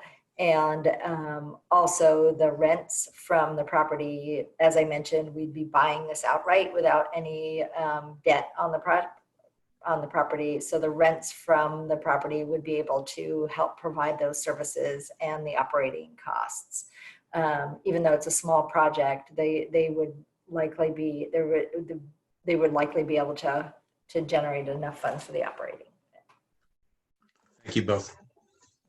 Great, thank you, David. Charles? Yeah, so when I think one of the residents asked about voting, it isn't the council, right? It isn't anything, but you did say that the county is going to review it through two different processes. Will the county supervisors have a say, or is it, like you stated, truly just a property acquisition and they're just reviewing it as the council is? The county board of supervisors would be acquiring the property, so they would be voting on acquiring a purchase agreement to purchase the property, and they could decide yes or no to purchase the property. Okay. So that's where the board of supervisors would be weighing in. They're required when there's a real estate transaction, they're required to hold 2 public hearings that are 3 weeks with a notice that are 3 weeks apart. So that would happen. Thank you for that clarification. And then the other one is when you speak to the rents if it is converted to permanent housing, that's the Section 8 funding. And is that what you're referring to? And or is there different models of funding more permanent shelters? And is that usually a state level funding that you would procure that from, or a county? The first 2 years of operating budget are paid by the state, and that's part of the grant dollars, so that we can it gives you time to get everything in order. One of the funding sources that we would likely be applying for are Section 8 vouchers, because those would generate enough rent for the operating. So that's what and is that a state program? That's a federal program. It's a federal program. So that would be federally funded dollars that would ensure rates that could help service the project long-term. Right. So they're just like the Section 8 vouchers that are that are rented in private homes, and people pay the market rents based on that. Thank you for that clarification as well, Lily. Great. Thank you, Charles. Any other comments from council members? Fred? Yeah, just a couple of things. Todd, you mentioned doing a community meeting, it sounds like within the next 2 weeks, which I think is a great idea.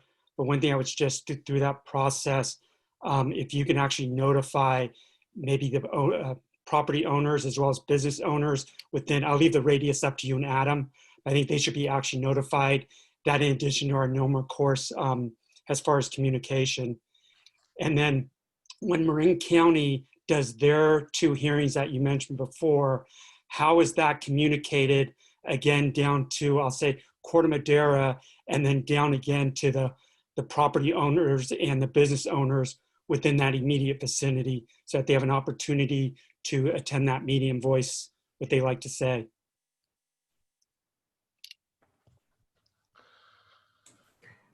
We would be happy, we'll provide you notice when those meetings are scheduled and we have those firm.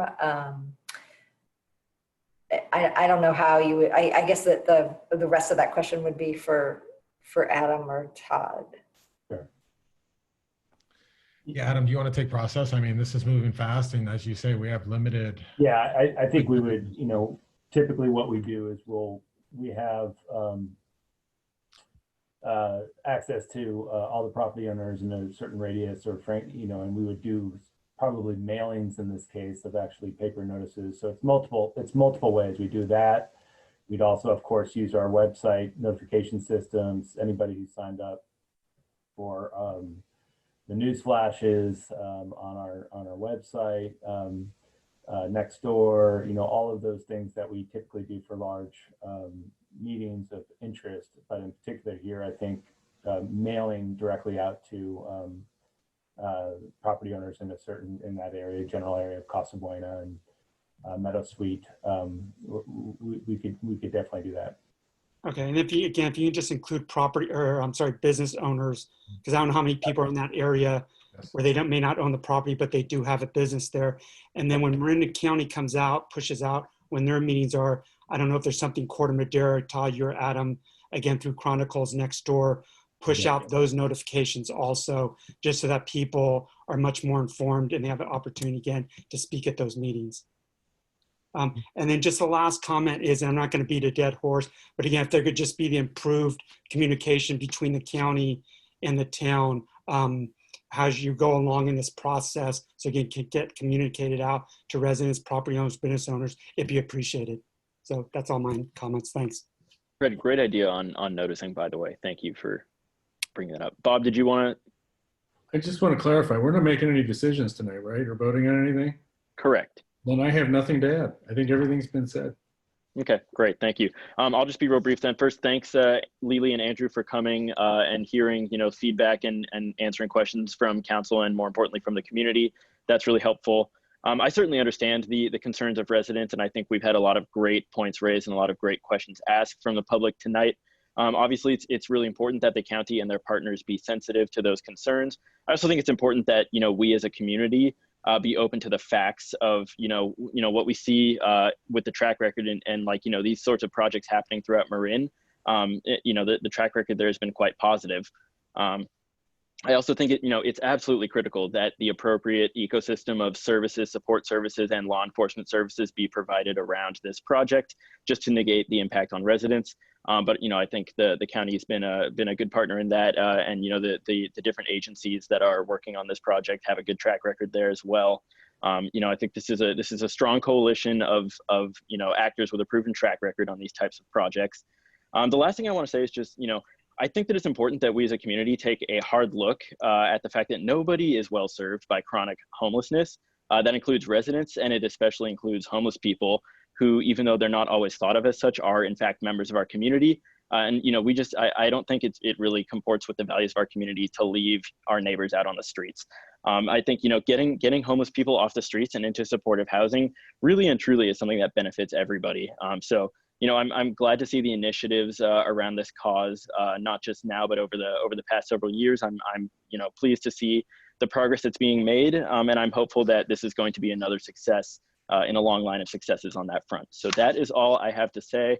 If there are no other comments from council members, we can go ahead and close the discussion of Project Home Key and move on to our consent calendar. Thank you. All righty. Thank you guys for coming. Thank you. Bye. Thanks so much.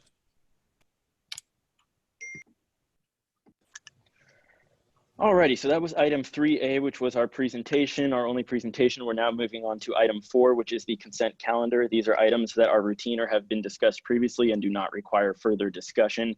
Any member of the council or the public can pull an item from the consent calendar to have it be discussed and voted on independently of the other items.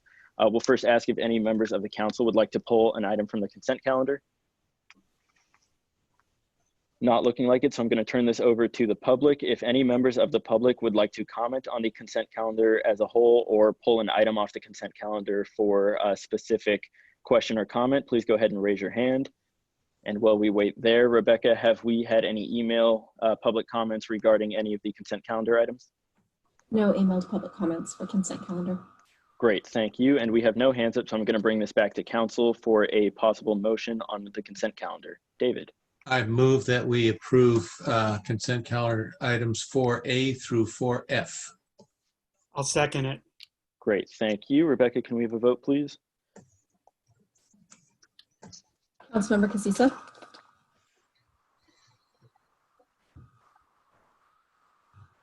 Yes. Councilmember Lee? Aye. Councilmember Ravazio? Yes. Vice Mayor Kuhnhart? Yes. Mayor Beckman? Yes, thank you, Rebecca. That concludes the consent calendar and brings us to item 5, public hearings. Our only public hearing is on ordinance number 1001, amending the municipal code to add a chapter on water efficient landscaping. And I will turn it over to staff for a report. Good evening, Honorable Mayor and council members. This evening, you will be considering an ordinance that would amend the Corte Madera Municipal Code to add Chapter 1555 Water Efficient Landscaping and adopt by reference portions of the Marin Municipal Water District Code related to water efficient landscaping. Landscaping consumes nearly half of the urban water use in California. Promoting water efficient landscapes is seen as a critical component to reducing water use in the state. There have been several laws passed by the state legislature aimed at reducing water use for landscapes. The first bill was adopted in 1990. The state model ordinance was most recently amended in 2015 based on an executive order. The executive order required local agencies to adopt the model state ordinance or to adopt an ordinance that was as effective in conserving water as the model ordinance. The state model ordinance permits jurisdictions to designate a water purveyor to implement the requirements of the model ordinance. If an agency took no action, then they would adopt the state ordinance by default. Since Corte Madera has not yet adopted an alternative ordinance, we have adopted the state model ordinance. The state model ordinance sets an upper water limit for landscapes that cannot be exceeded. This water budget is based on a variety of factors, including local climate and the size of the landscaped area. The majority of jurisdictions in Marin County have adopted the Marin Municipal Water District Ordinance. Most Marin County jurisdictions also designate the district to implement, enforce, and monitor their ordinances. While not formally codified through the adoption of an ordinance, it has been the practice of town staff to coordinate with the Water District on the review of landscape plans. The Marin Municipal Water District Ordinance applies to three kinds of projects. The first is new construction projects that have a landscaped area equal to or greater than 500 square feet. The second is rehabilitated landscaped areas that have a size equal to or greater than 1,000 square feet. And the third category are all other projects with a landscaped area less than 1,000 square feet. For those that are rehabilitated landscapes, an applicant can opt to conform to prescriptive compliance measures. The majority of remodeling projects in Corte Madera that include new landscaping fall under the 1,000 square feet or less category and can meet the requirements of the district ordinance by a variety of prescriptive measures that have essentially become best practices for most landscape professionals. The proposed ordinance would adopt the Marin Municipal Water District's Water Efficient Landscape Code by reference and authorize the district to implement and enforce the requirements of their ordinance. Staff recommends that the Town Council adopt by reference the Water Efficient Landscaping Regulations adopted by the Marin Municipal Water District and designate the district to implement the requirements of the model ordinance, since the requirements included in the state code go beyond the town's ability and staff resources to implement. The proposed ordinance adopts by reference portions of Title 13 of the Marin Municipal Water District, specifically Section 1302.021, subsections 2 definitions and 5 water efficient landscaping. The options before the Town Council this evening include 1, introduce Ordinance 1001 as presented, 2, instruct staff to revise the proposed ordinance and return to a later date, and 3, direct staff to provide more information regarding the proposed ordinance and return to a later date. I would like to point out that Title 13 of the Marin Municipal Water District Code was attached as attachment 3 to the staff report, and the version that was included was an outdated version, and the current Title 13 has been uploaded to the webpage. And that concludes my presentation. I'm available for any questions. Great, thank you so much, Martha. Any questions for Martha from council members? David. Martha, good job. Will anything change for town staff as a result of the adoption of this operation? So currently how it works is when staff is reviewing a design review project that includes landscaping, there's some preliminary review that staff does to ensure that the project is going to fall below the water budgets.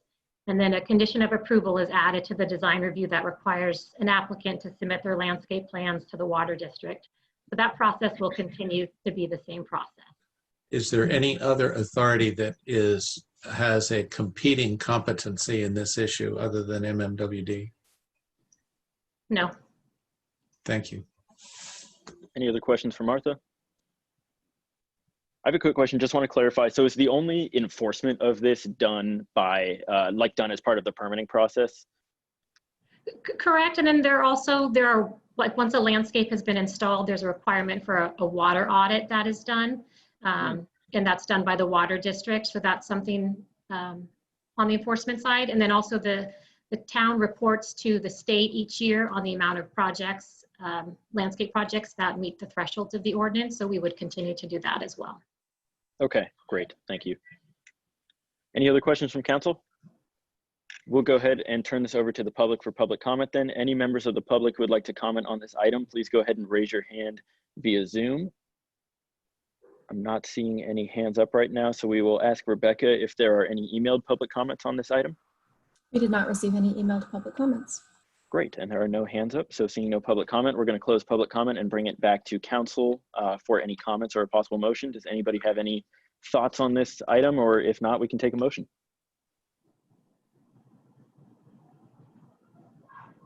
Bob? I'll move to approve. Great, thank you. Second. Great, thank you, David. Rebecca, can we have a vote, please?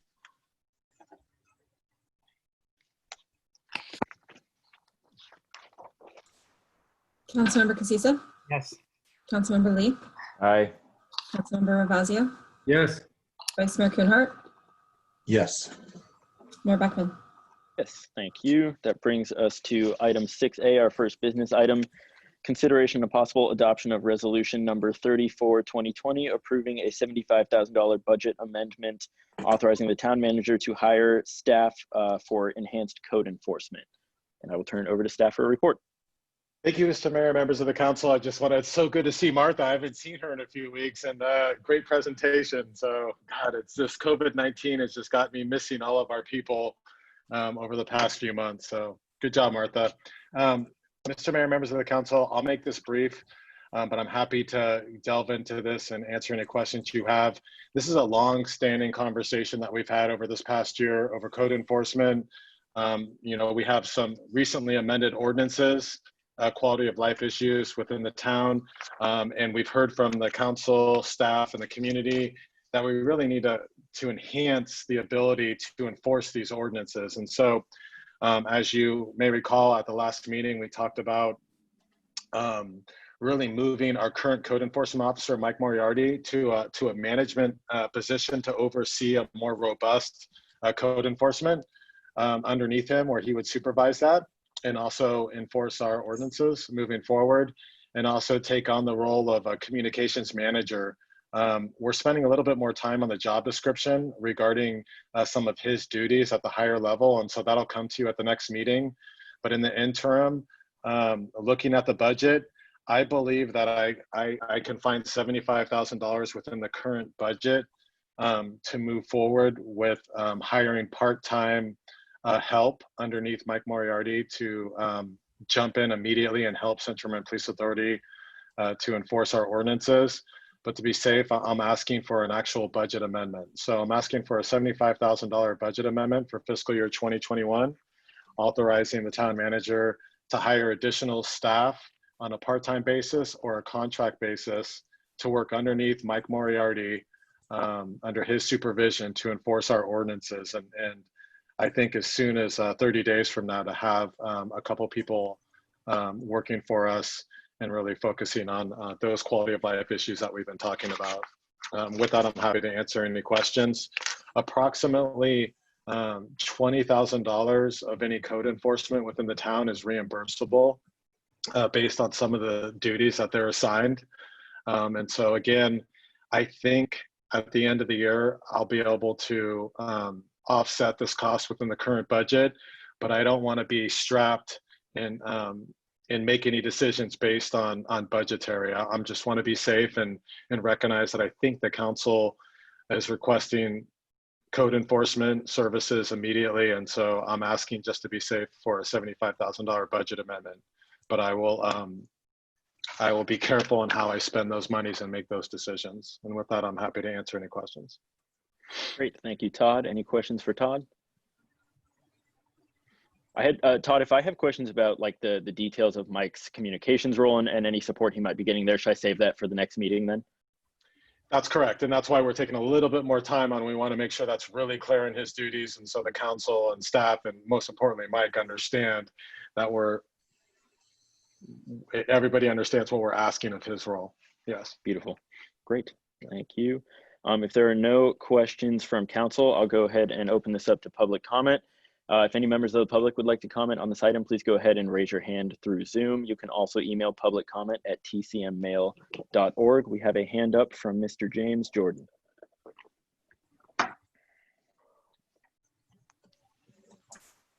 Good evening. I'm James Jordan of Mohawk Avenue, Corte Madera. Good to see everybody again. I support approving this resolution to enhance the code compliance capabilities of the town government. Perhaps additional funding can be provided for this purpose in the future. Monitoring compliance with the town's various codes is a big job that requires more than one person to handle. Thank you. Thank you very much, James, for that nice and concise comment there. Rebecca, do we have any emailed public comments on this item? No emailed public comments. Great, thank you. And we have no other hands up, so we will close public comment and bring it back to council for any comments or a motion on this resolution. Fred. Yeah, I just have a quick comment. Todd, at some point in time, if you maybe come back to the council, because I know there's code enforcement, it just mentions high level fire vegetation. I have no idea, and being new to the council, what the consequences are. You know, if you send out a code enforcement officer and there's excessive vegetation, is that a monetary fine? Is it just that they need to clean it up? So at some point in time, again, maybe if you can come back to us and say, these are like what kind of code enforcement you're talking about. And these are the, I want to say ramifications or the consequences. And same thing, and I'll go one step further, same thing like on fines, you know, just something as a traffic ticket, parking fines. I have no idea what they are in Corte Madera. And I don't know if there's a list out there. So if you can just do something like that, I'd appreciate it. Yes, you got it. And really it is, it's all fines, no arrest, no, nothing like that. So these are all fine based, but I'll definitely get you that information. Okay, thanks. Great, thank you. Any other comments or a motion? Fred? I'll go ahead and make the motion. Great, thank you. Is there a second? Second. Thank you, Bob. Rebecca, could we have a vote, please? Councilmember Casissa? Yes. Councilmember Lee? Aye. Councilmember Ravazio? Yes. Vice Mayor Kuhnhart? Yes. Mayor Beckman? Indeed, thank you. That was 6A. It brings us to 6B, discussion and authorization for the mayor to sign a letter from the town council to MTC and ABAG to their executive committee regarding our RENA numbers for the coming cycle. Is that you, Adam? Yeah, that is. Thank you, Mayor Beckman and council members. First, I just want to say thank you for a really thoughtful conversation and comments earlier this evening on the America's Best Value Inn and that issue. So thanks for that. But I'm bringing this item to you tonight. This is a timely moment in sort of the next cycle of the regional housing needs allocation, which is the RENA and the housing element work that we will be doing in the next couple of years as staff. But currently, this letter that I'm bringing before you this evening is really to provide comments to the ABAG Executive Committee prior to its October 15th, 2020 board meeting, where they will be considering whether to approve a proposed methodology for allocating 441,000 housing units amongst the Bay Area cities and counties. And this is a number that is not, I want to be clear, is coming from the state. The state determined that the Bay Area from the period of 2023 to 2031, the housing need is 441,000 housing units. And the regional government, which is ABAG MTC, and traditionally has been ABAG, but obviously there's been a merger with MTC more recently. They are responsible then for distributing, pursuant to an approved methodology, this allotment of housing units among Bay Area cities and counties. So at this point, the proposed methodology that is coming before the ABAG Executive Committee, it was developed over the last year by what is called a Housing Methodology Committee, which was a group of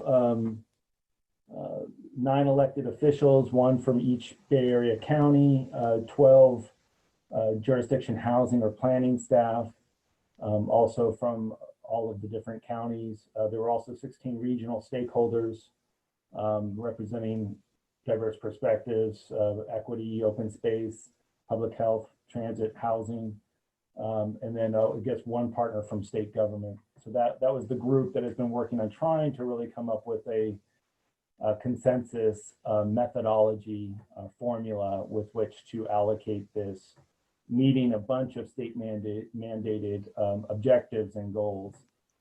And so that's where we are. You know, basically what's come out of that committee is a proposal, which there's some background that I provided in the staff report, and apologies for the late arrival of the complete report here, but Councilwoman Pat Eklund of Novato, who was Marin County's representative on that Housing Methodology Committee, she provided a report to MCCMC members, which explained sort of what the proposal was to the Executive Board Committee. I also provided some information from ABAG about what RHNA is. I'm happy to answer questions. I'm not going to go into it now, but if you have questions about that, I can try to answer those. But essentially, there are 2 main concerns that are outlined in this letter. As you can see in the staff report, numbers, these are rough estimates at this point, but it looks like, you know, Corte Madera and many other Marin County jurisdictions would receive almost 10 times the allotment of allocation of housing units as the last RHNA cycle, which I think is recognized as was pretty low, 72 units. Corte Madera, as you know, we've outperformed our targets, one of the few cities in the region and state that has actually met our targets for housing for all income categories during this current 8-year cycle from 2014 to 2022, much of which you know, comes from the Tam Ridge project, but there's been a lot of other housing development as well with ADUs, the Enclave, Robin Drive, et cetera. So in any case, the numbers expected to go extremely, you know, much higher. The IJ came out with an article today on that. I'm sure many of you have seen as well, which I thought actually did a fairly good job of outlining what the what to expect. And so the concerns raised anyways in the letter are really the baseline that is being used. And this is a lot of, again, it's a methodology, it's a formula. And so they started with essentially a baseline, and the baseline that is being proposed is using sort of the 20 Plan Bay area, which is a parallel process. And that's where it gets really confusing, but it's a parallel process that is also ongoing, where they are projecting out growth in the region and policies to direct that growth over the next 30 years up until 2050. So one of the concerns is that they're not using the growth rate, a similar growth rate on a regional basis in RHNA that they're using in Plan Bay area. And Plan Bay area, I think, it has been a much more robust process in terms of factoring in a lot of different factors and policy goals as well.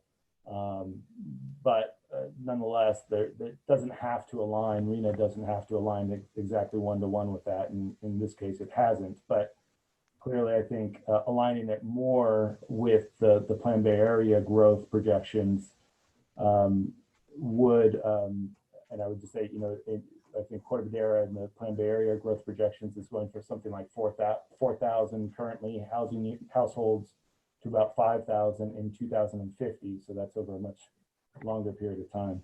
In any case, that's one concern. I raised another concern that just seemed to, a lot of the focus, this is being relayed to me secondhand, you know, by our representative at the Housing Methodology Committee, but a lot of the focus was on equity during this time. And so there was a focus really on shifting a lot of the,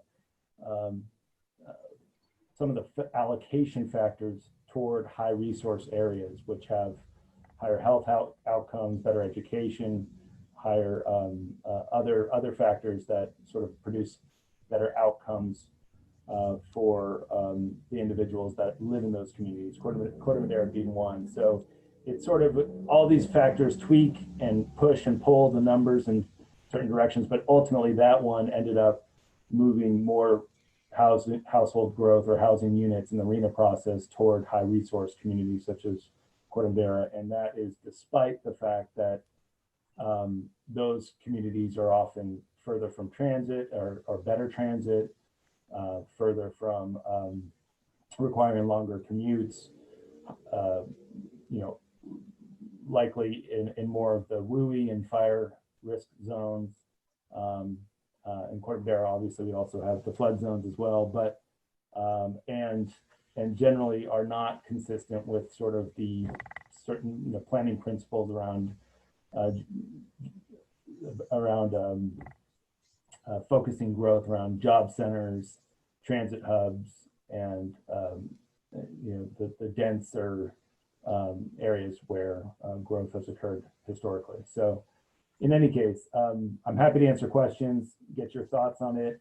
One option as well is, I know Pat Eklund as well as I think sent another email out asking for support, highlighting more of the fire hazard issue and sort of that should be considered more thoroughly in the RHNA methodology. But I'm happy to answer questions you have about this letter. I'm also happy to work with any one or two of the council members if it's so desired that there's some more modifications that are needed. We have some time before the October 15th meeting to actually get this finalized and sent out. So. Great, thank you, Adam. We will go to questions for Adam. David? Adam, if you could please reiterate the definition for the benefit of the public of a high resource area and why Corte Madera qualifies for that, even though we are not a quote planned development area. Yeah, and this is, I don't have the, I don't have, let me see if I can pull it from maybe Pat's report. I don't have it in front of me exactly. You won't be able to get it there.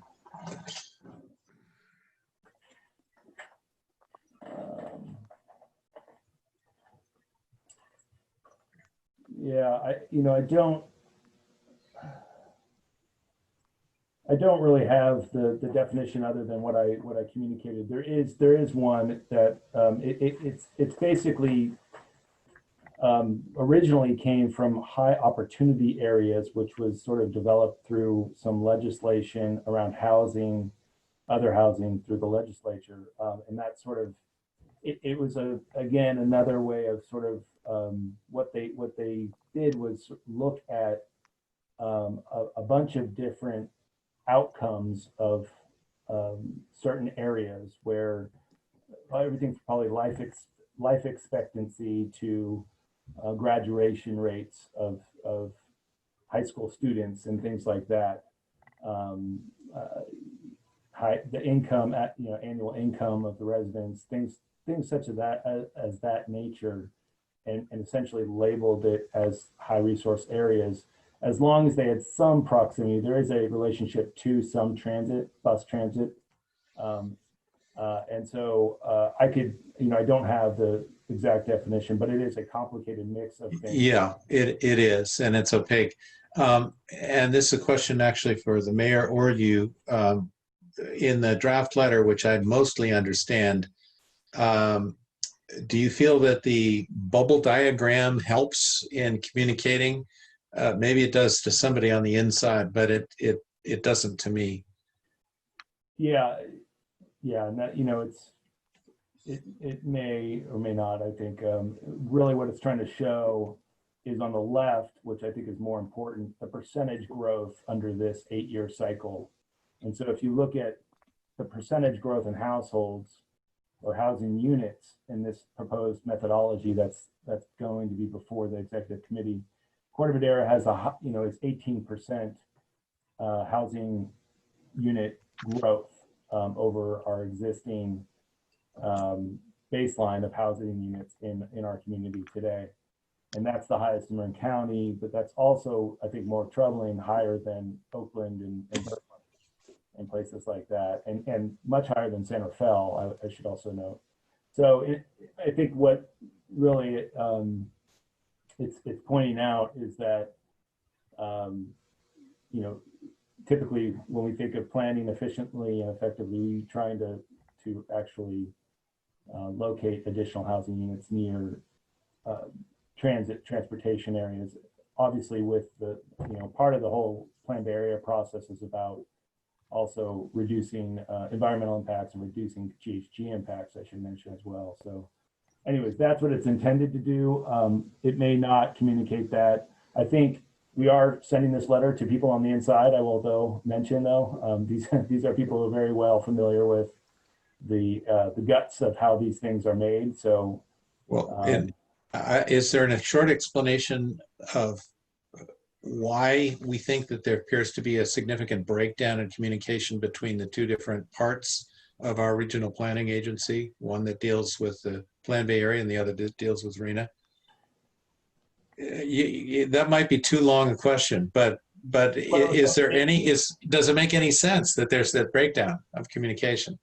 My own commentary on that is, all of these plans are a product of the time in which they are actually developed, and you have to really think about that. The Plan Bay Area 2050 process started several years ago with horizon initiatives and all these thought processes. The RENA process started a year ago, and really, as they got down to decision-making time in the last 3-4 months, really. And so, but I also think there's a lot of, anyways, I think things change and within those two processes. And I think that's an important point, though, and one that has to be made, is that there is a consistency finding that really the ABAG executive committee needs to make. It's pretty broad, and I think I think staff is recommending that it can be made, and they have factors, and this will sort of, what they're proposing will facilitate and meet the objectives, but it's sort of the order of magnitude of how much it meets the objective, not whether they can make the finding or not. So I think they'll, but that's just my own commentary on it. I haven't been in the meetings, again, it was made up of the group that I mentioned, but I'll leave it there. Great, thank you, Adam. Any other questions for Adam? Yeah, Fred. Yeah, Adam, what's the process? So we send the letter in, what happens after that, and what's the time frame? Well, so it's really to comment basically as the way that sort of the town council would receive comment letters from the public before it makes a decision. We're sending a comment letter to the ABAG executive committee before it makes a decision on whether to accept this methodology or not. Ultimately, if they accept the methodology, the process as to actually the final RENA numbers and actually what Corte Madera's RENA allocation is going to be is actually going to take another 6 months or so, because they do have to finish Plan Bay Area 2050 process. And then there's sort of another period of time in which they actually ultimately come out with it. I think it's spring of 2021 is when the final RENA numbers come out. So these are only initial numbers, basically. It's true. Yes, absolutely. Absolutely. Thanks. Great, thank you. Any other questions? If not, we'll go ahead and open this up for public comment. Any members of the public who would like to comment on this item? Bob, did you want to ask a question? No, go ahead. I'll ask it after public comment. Okay. Any members of the public who want to comment, go ahead and raise your hand via Zoom or email publiccomment@tcmmail.org. First up is going to be Jim and then Pat.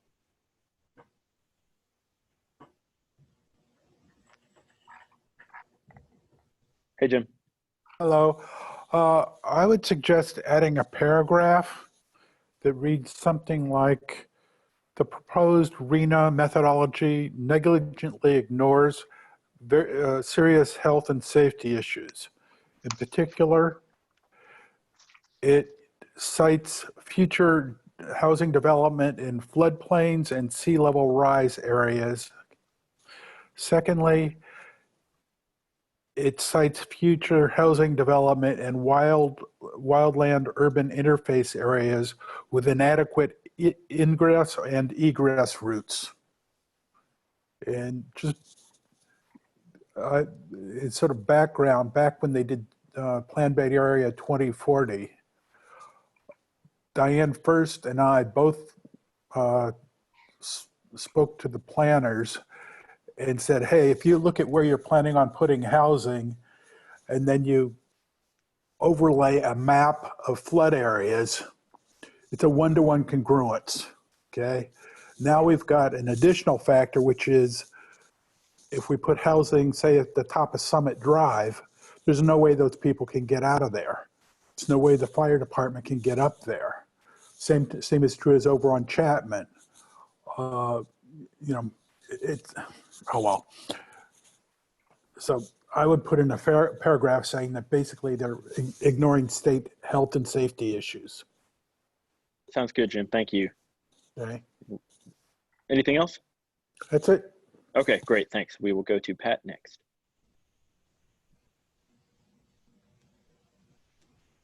Hi, I really agree with what Jim just said, that we need to continue to push back on some of this irrational forced development in Corte Madera.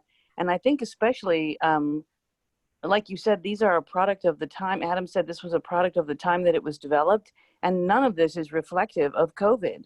And COVID has changed everything, the economy, the ability to repurpose, as I said before, and the idea that even building new is not sustainable. It's very hard on the carbon footprint, everything else to build new buildings. And I think the state needs to be forced to rethink these priorities. And also, I hope that those housing units that are being provided for shelter will count against our RENA, and that we're doing active amnesty for existing second units, and continuing to encourage ADUs, because I think we can get our numbers down and infill these affordable units within our neighborhoods instead of pushing them out by the highway or wherever else they might build new. But keep pushing back, guys. We got ABAG to wake up once, and we need to keep doing it and keep keeping them in line. Thank you, Adam, for all your work on this. I know you fight them all the time. Thanks. Great, thank you, Pat. There are no other hands up. Rebecca, do we have any emailed public comments on this?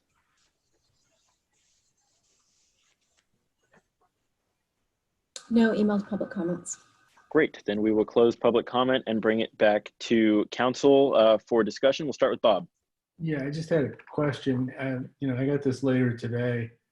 I thought the Contra Costa County letter was really interesting and helped bring a lot of this to light. But I just wanted to make sure we're basically got the same problem with this that they do, right? Is that correct, Adam? Yeah, we're both saying use the household growth, basically as the baseline between 2019 and 2050, rather than another baseline, which is what's currently proposed. Yes, we're saying the same thing. Okay, I just wanted to make sure that was the case, because that really brings this whole thing to light. Yeah, and I think all the housing out of Santa Clara County, which is where the 10 largest Bay Area technology companies are. It's where all the jobs are growing, where all the housing is needed. It's taking all the housing out of there, and it's shoving it into every other county in the Bay Area. This is crazy. But I was the town rep on ABAG for many years, and I had to leave because it was completely crazy. And this is just illustrative of that process, unfortunately. Yeah. And I think, in pointing out the same deficiency in this letter, it will, others, and like the Contra Costa letter, it will point to that. Some others will talk about it differently and more thoroughly, but at the end of the day, it's sort of getting at the same conclusion. So hopefully that has the same impact, coming from us as a district. Great. Okay. Thank you, Charles, and then David. Well, I appreciate your nuanced language and a way to actually talk some sense into them. I do want to speak plainly to what those numbers are and what I see as a high resource area. To me, it's that they've assigned too many units to us and that they plan on punitively fining us because we'll never be able to achieve that without totally dismantling and destroying our current community and exactly what they want to basically get into. And so in that way, I feel it's really, it's not appropriate, and it's not, it shouldn't be supported in our community. And I'm glad that, we're writing this letter to help them have some kind of common sense approach.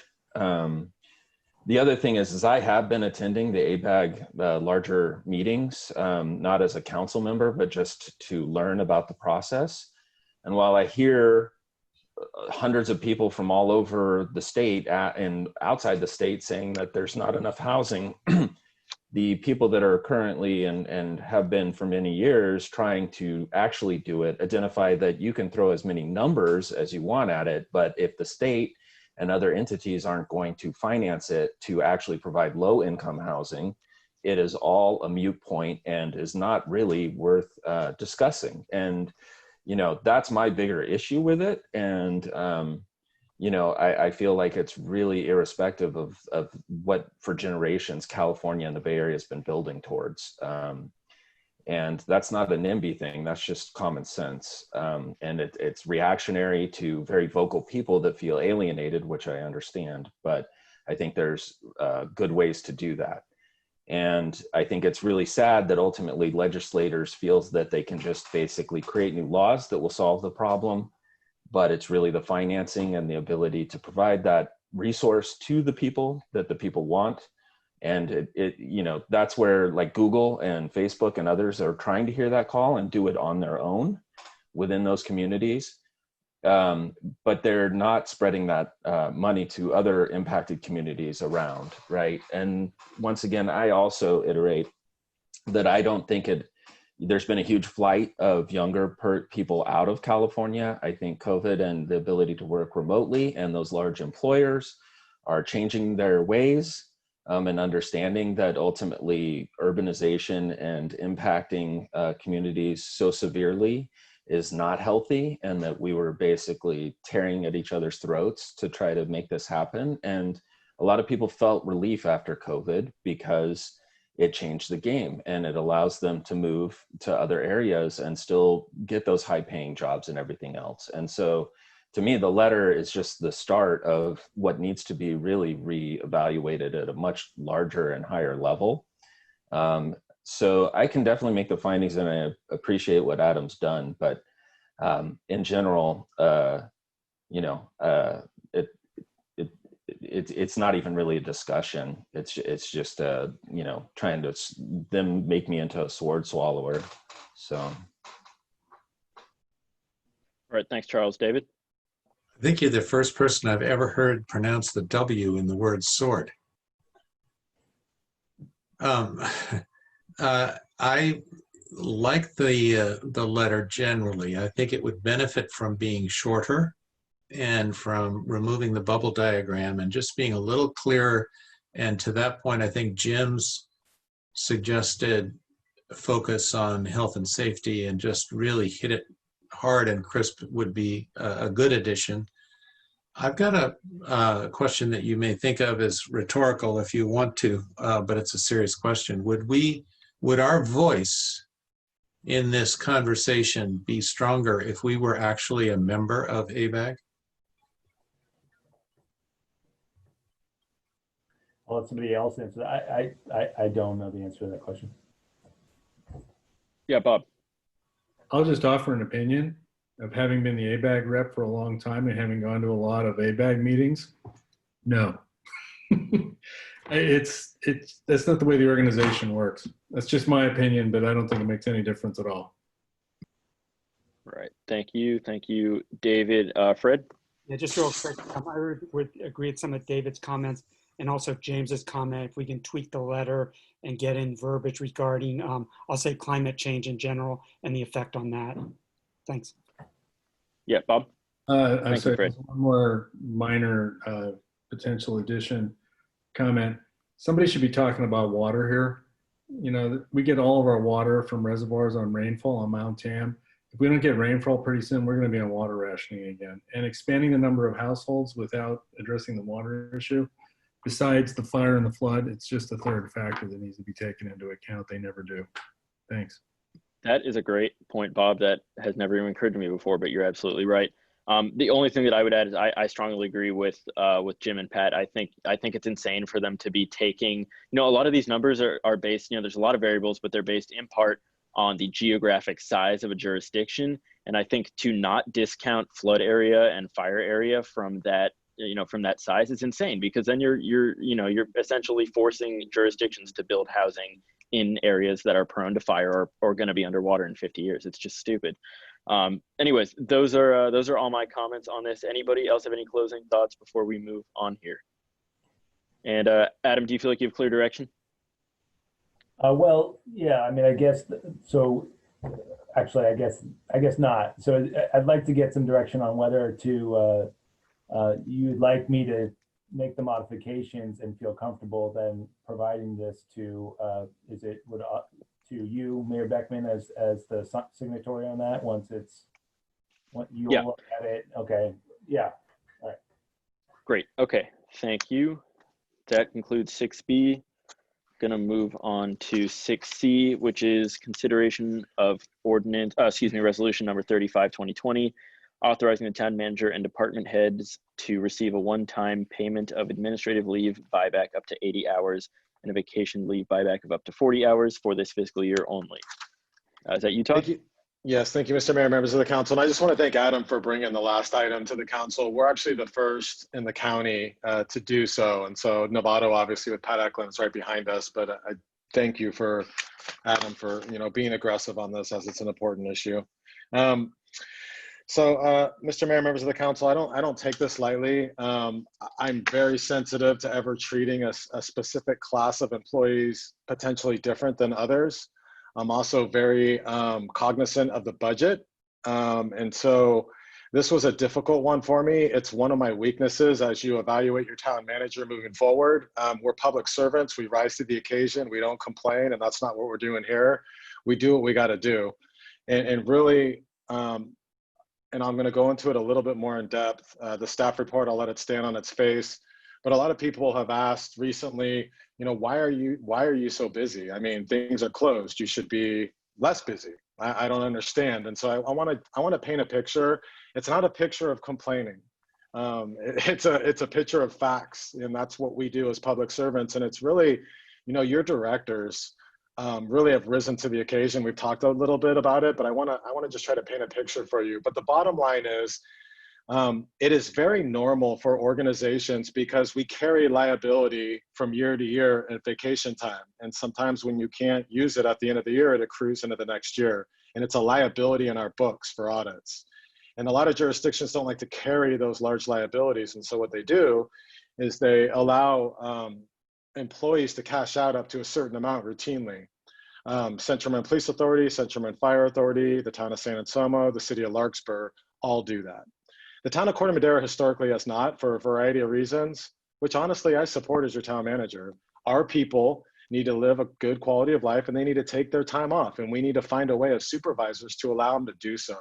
And so what's happened is going into COVID, our focus between your town manager and the directors were like, look, we need, first of all, we're all being impacted personally with school being out and all the impacts our residents are facing. We are too. So we need to be creative. We need to be supportive. We need to find safety measures to ensure our staff is safe. They can work from home, but we can continue the governance of the town because that's what we're paid for, and we need to do that at all costs. And so your directors have done a really good job of allowing people to take off, work from home, be creative, and keep them safe.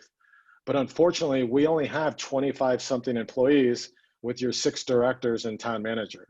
And so that falls, that expertise of things that we've never been faced with in government. You need a certain expertise.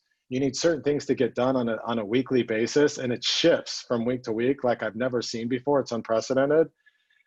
The cause and effect is our employees, they're using their time, they're safe, they're okay.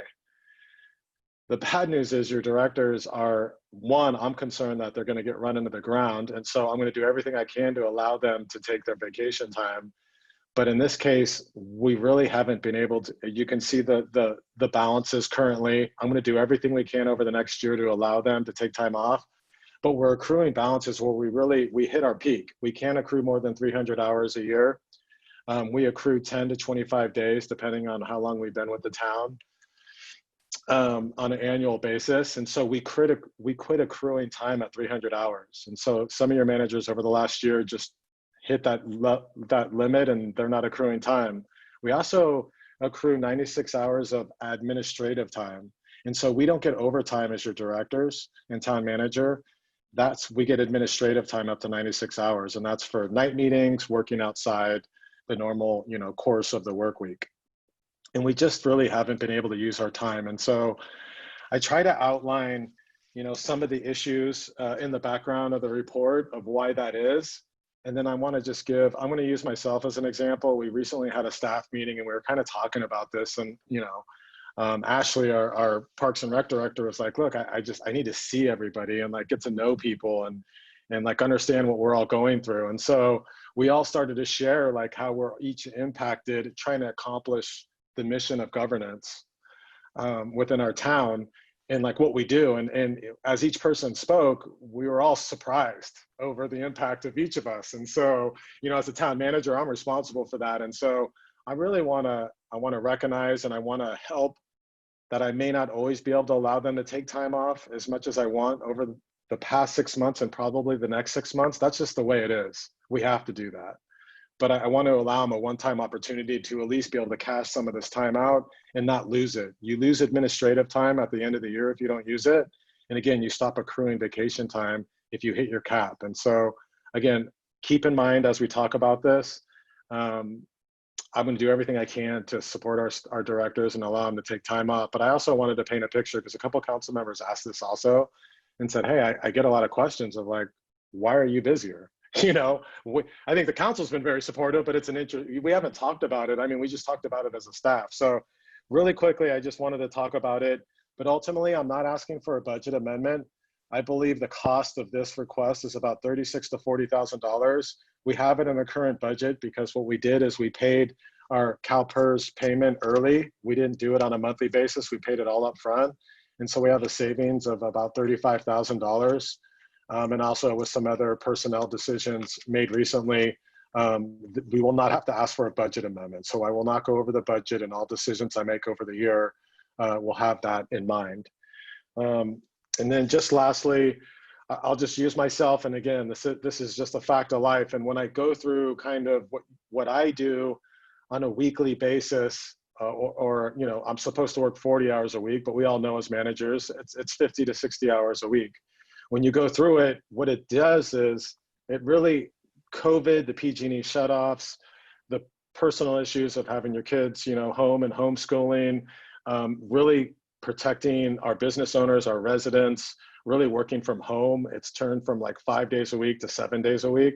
Normally on a weekend, I'll respond to a resident or a community member, but sometimes I might be delayed a day, but I'll respond. Now it's a 7 day a week proposition, and that's fine. It's just the way it is. What's really added to our work weeks is the COVID-19, FEMA, County Health, League of California Cities, our manager and director weekly calls and strategy sessions. And so both at a local, a county, a regional, and a state level, your directors and manager probably have 8 to 10 hours a week of just calls and strategies, making sure we're consistent. We have like a voice out there that can help provide, advice to us on what's working out there. And so that's a constant thing. And keep in mind, that changes week to week. I mean, think about what's happened since March. The PG&E power shutoffs and the fires have been a huge issue. How do fires affect your staff? You know, they're not the fire department. The fire authority handles that, but it also affects us. You know, as you know, I'm the executive director of the Central Marin Fire Authority, and so I probably spend 4 to 5 hours a week between both the police and fire authority as the executive director, manager, working with them. Also, our employees are impacted by those fires in Sonoma County, Napa County. We've been about 5 to 6 of our employees have been impacted by those fires. And so again, when you have 25 employees in a mission, that work plan that the council approved 3 or 4 months ago, that work plan automatically takes all 25 of your employees, and that's a 40-hour-a-week proposition to deliver that over 12 months. So anything outside of that is extra, you know, if you think about it in really simplistic terms. The community, on average, probably spend about 18 hours a week. Again, that's a 7-day proposition. A lot of times it's late at night once your kids go down, and you get on and you make sure you're responsive to the community. And so we probably spend about 18 hours a week responding to citizens, business owners, and other community members on a one-on-one basis. A lot's going on. A lot of people are impacted, and that's really important. And that's one of the customer service, you know, directions that I've really given to our staff of, I don't care. We're going to respond and we're going to help people. That's what we do. And if we can't do it, then we need to get other people, you know, handling the governance of our town. Personnel, you know, we don't only, you know, personnel are impacted personally, their safety if they do come into work. Working from home, how does that work? How do we handle the logistics? How do we handle if someone has a cold or a fever or temperature or isn't feeling well? You know, the COVID precautions. How that impacts us with a small workforce, and the normal oversight and supervision of our people. We not only mentor, coach, and help our people. Sometimes you have disciplinary issues. You have to help mentor and bring people along and teach them. One of the key things for us when we have 25 plus employees is everyone has to have someone to support them. So when Adam is gone, he has a senior planner that can help him. When Rebecca is out, Lorena can help her. You know, when I am out, I have Rebecca and Adam and my directors to help me. Everyone has to have someone there to help them take time off. We spend 10 to 15 hours a week on that on average. The town council, special committees, prep, community meetings, the staff report, the pre-planning, the follow-up contacts, the meeting, the strategy to moving anything forward on our work plan is probably, for me, it's about 15 hours a week. For your directors, it's more sometimes. Again, we're also, we oversee the Fire and Police Authority. That's about 5 hours a week. We're also board members, as the council members are, on a number of boards, executive boards and management committees. Probably spend about 2 to 3 hours a week on that. Again, the normal 40 hours of your work plan, moving pieces. Community issues that arise, new community issues that come up with us on a weekly basis, probably 3 hours a week. And then again, it's the legal analysis, the negotiations, the risk management, both of being proactive of how do we not get claims and be safe in our infrastructure and our practices, but also how do we negotiate claims so we don't end up in litigation and expend unnecessary legal fees and taxpayer monies. We probably spend 5 hours a week on that. And so when you just look at, when I give you that overview, that's about 72 to 75 hours a week of what I probably spend right now. And the directors are in that range on any given week. And so what do we do to lower that? Again, COVID and what's happened since March has, you know, we work 50 to 60 hours a week as directors. It's just that's just the job. It's added about 12 to 15 more hours and then the personal effects on staff of taking time off is really the issue. The town didn't shut down. Town hall is shut down. It's closed to the public. The public can still do the work. They can still contact us. We're behind closed doors. We're still working with the community on any of their needs. But what's happened, those of us that work from home a lot, you know, it's our cell phone. Community members have my cell phone and my director's cell phone, and they should.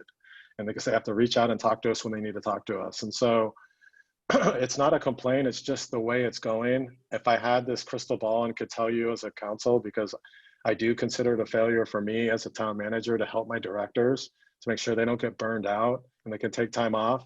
it's just not our reality right now. It's just not. But I will do everything I can to help them take time off the best I can to make sure they have someone behind them that can take over for them while they're gone, so things don't add up. And also we'll help each other. But as I gave an example for me, it's tough because when I want Adam to be able to say, Adam, go take 2 weeks off. I got you. I'll take over for you. I'm approaching what a normal pay period would be, not a work week. And so it's tough. So I haven't publicly said it. And so I just wanted to break that down for you. But really what I'm asking, this is a one-time thing. And again, what pushed us over the edge is I think COVID and what's happening. But I think when we get out of this, hopefully 6 months from now, we catch our breath and we learn to be more efficient and creative as we're trying everything we can. I don't see us coming back to you again with this request. And I'm happy to answer any questions. Great. Thanks, Todd. We'll go David and then Fred. Good question. Is there a quick way to explain how we go from a total liability of over $189,000 to, as you said, $36,000 to $40,000? Absolutely. Great question, Mr. Vice Mayor. So if you go to page 3 of the report at the top, this is the current liability on the books for your town manager and your directors. And so on that chart, what you see is that's our hourly rate, and you can see our administrative leave, vacation leave, and floating holidays. Honestly, for the floating holidays, if we can't use them, we'll lose them at the end of the year. And so those won't be carried over to the next fiscal year. What we're asking here is to, up to 80 hours of administrative leave and up to 40 hours of vacation leave. That's it. We're not asking for an entire payout of the $189,000. With that said, I can tell you that a number of the directors, we've actually figured out a vacation plan for them to use the time this fiscal year. And so they won't be requesting the total amount that we're asking in a one-time option. There's probably 3 directors that would be.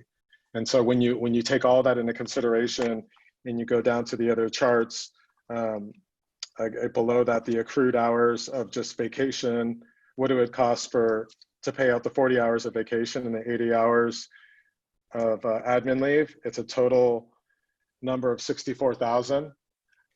But again, out of that, some of the directors have told me that they're going to use vacation time and we're going to do everything we can. We think the payout will actually be 35. But in full disclosure, transparency, I wanted to share if we all used it, which it's not going to be the case, it would be $64,000. But again, before I approve that, even if you allow this one-time payment, part of the agreement is the manager has the authority through the council to ensure that we have the budgeted funds to approve this. And so right now I feel comfortable that I have the budgeted resources up to 40,000. And so if I hit that peak, I would come back to the council and share that with you. But I believe it'll be somewhere in the $35,000 range, if I answered your question. Ready. Thank you, Todd. Thank you, David. Fred? Yeah, setting aside the executive team you have here, for other employees, what's the accrued vacation liability looking like? Is that somewhat under control? Because I know the past couple of years you've done a really good job about, again, controlling that. I'm going to, I think it's, let me see here. I think she had it. So when I first started, as an example, in 2016 as your manager, the accrued liability was over $500,000. So we worked with the council and the association groups, the labor groups, and really worked on controlling that and capping it where you can't accrue over a certain amount of hours. And then really having a work plan. People need to use their time. And so in doing our jobs as supervisors, and I believe, and I think it's in the report, it's currently approximately about $250,000 is our total liability, about 269. That's our total liability. And so our staff is using their time. Okay. And then the other part also is that, correct me if I'm wrong, it sounds like you and let's say the executive team hasn't really taken any, I call it equality time off, in the sense that, there's no emails or limited emails, limited phone calls, because the only concern I would have is that, to me, one of the most important things is the health and well-being of our town employees. And if you guys are burning both ends, or burning the candle at both ends, eventually you're going to get burned out. I mean, you just have to, because you can't keep going on and on. I just don't want to see that happen. And I think before you mentioned there's a plan where some directors are able to take time off. Can you just expand on that again? Maybe not in detail, expand on that a little, because I just want to make sure, again, I'm just really concerned about the health and well-being when I hear the excessive amount of hours. And again, all your work, it's greatly appreciated. But again. So, yeah, thank you for that. And briefly, so I'll give you an example. So you have Ashley, who is our new director of Parks and Rec. She has a staff of 1 and a bunch of part-time great employees. And so she's rebuilding that program. The commission is actually helping her, the Park and Rec Commission. And so she's a new employee though, and she's able to take some time off. And so we figured out an infrastructure to assist her, and Rebecca has been her support as well. As it relates to RJ Suko, he's our Park and Rec director. Our Public Works director. We built a great team under him over the last 2 years with the help of the council. And so he is allowed to take time off. He has a good number 2 and number 3 support system. But even with that said, Councilmember Casissa, as an example, we're about to do slurry seals for 20% of all of our streets and roads, a major portion of Mariner Cove. And so there's a bunch of things that come with that we have to get it done, it's part of this. So it's kind of all hands on deck, but we do the best we can to support him. With that, as you know, Adam, look at all the things coming forward, major projects, major initiatives statewide that impact the town. Adam was just able to take about a week off, and that's great for him, but he's unique. No one has his skill set in the town, quite frankly. I don't know any other planners that have his skill set in the county. And so when we're faced with all these high level issues, even though he takes time off, I was talking to him last weekend about things because he's the only one that knows. He's the expert. And so it's just, I struggle with it, but I'm worried about burnout too. And we're doing everything we can. He has great planners, as you saw in Martha, and Phil do a great job, and Tracy supporting him. But it's just high level work. And the only option that we have is to take our work plan and reduce it by 15–20%, which impacts our residents pretty substantially. And so it's tough. As it relates to Rebecca, is probably one of them that I worry about the most. I have to order her to take time off, and so that's the first issue, but really building an infrastructure underneath her, and I think Lorena is perfectly positioned just to allow her to take some time off and have some quality of life. So Rebecca's at the top of my list for that, because if she goes down, we are in trouble. She runs our town. And so I guess to answer your question, long story short, is to build a second in command to help all of our directors and our staff and to help each other. And so that's what we're doing. The conversation started really 3 weeks ago. I guess it should have started earlier, but I think we put our heads down and we're grinding. But yes, we need to take time off. We need to have support, and we're working on it. Okay, I'm sorry, Eli, 2 other questions. One thing, you missed one person in that conversation, which is yourself. Yeah, I'm good. I love it. I love this job. And so I'm good. I'm more worried about everybody else. Okay, well, Thank you. We worry about everybody else, and we have to worry about it. So I just want to get that out there. And then the last question is there anything the council can do to support you and the executive team?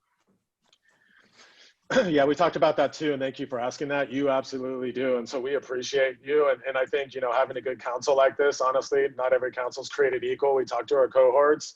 It makes us want to grind and work hard and do our job. And so we appreciate you guys, and we're good. We appreciate it. I think considering something like this, again, I don't take it lightly, but considering this recommendation, I think we go a long way for the directors, and they'd feel supported.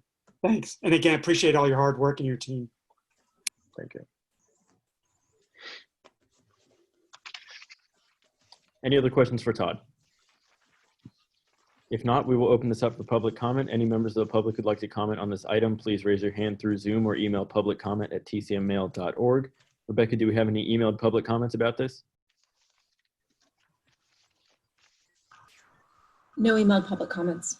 Great, thank you. Seeing no public comment, no hands up, we'll bring it back to close public comment and bring it back to council for discussion and a motion. Would anybody like to offer any thoughts or make a motion?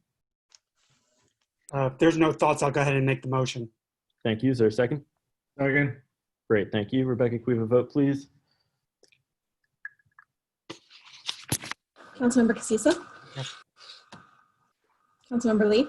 Aye. Councilmember Ravazio? Yes. Vice Mayor Kuhnhart? Yes. Mayor Beckman? Yes. Great, thank you. That brings us to item 7, which is council reports and town manager report. And I just want to remind everybody that there's an ST2 meeting after this as well. So let's see, challenge for ourselves, see if we can wrap this up by 9:30. We will start with Todd. Anything to report? I'll save them for the community chat, Mr. Mayor. I just want to let the council and the community know that we are currently trending in the 7-day trend per the county health official. With COVID-19, we are staying within the red parameters, and so we are not regressing backwards. We need to keep serious and keep doing what we're doing, but we're staying within the red standards right now, and so we are not regressing, and that's a positive step moving forward. Great news. Thank you. We'll do council reports. Fred, anything to report? Yeah, I attended the MC, I have a hard time with that, monthly meeting. And I also attended another meeting. A resident by the name of Steve Stein, he lives up on El Camino. They've been having some issues up there with PG&E as regarding outages, and these are above and beyond the normal outages. Through staff, Todd and also RJ, they were able to set up a meeting with PG&E, again, a few high-level people, some of their engineers also. And then, so again, PG&E is investigating that issue up there. But a lot of kudos to Steve because he kind of took this on himself and put pressure on PG&E. He worked with staff. So again, a lot of kudos to him. Great. Thank you, Fred. Charles? Yeah, I attended the Transportation Authority of Marin meeting. Some of the key elements that will affect our more local jurisdiction was the opening of schools and the relationship with the Crossing Guard program, which is a large sponsored program with them.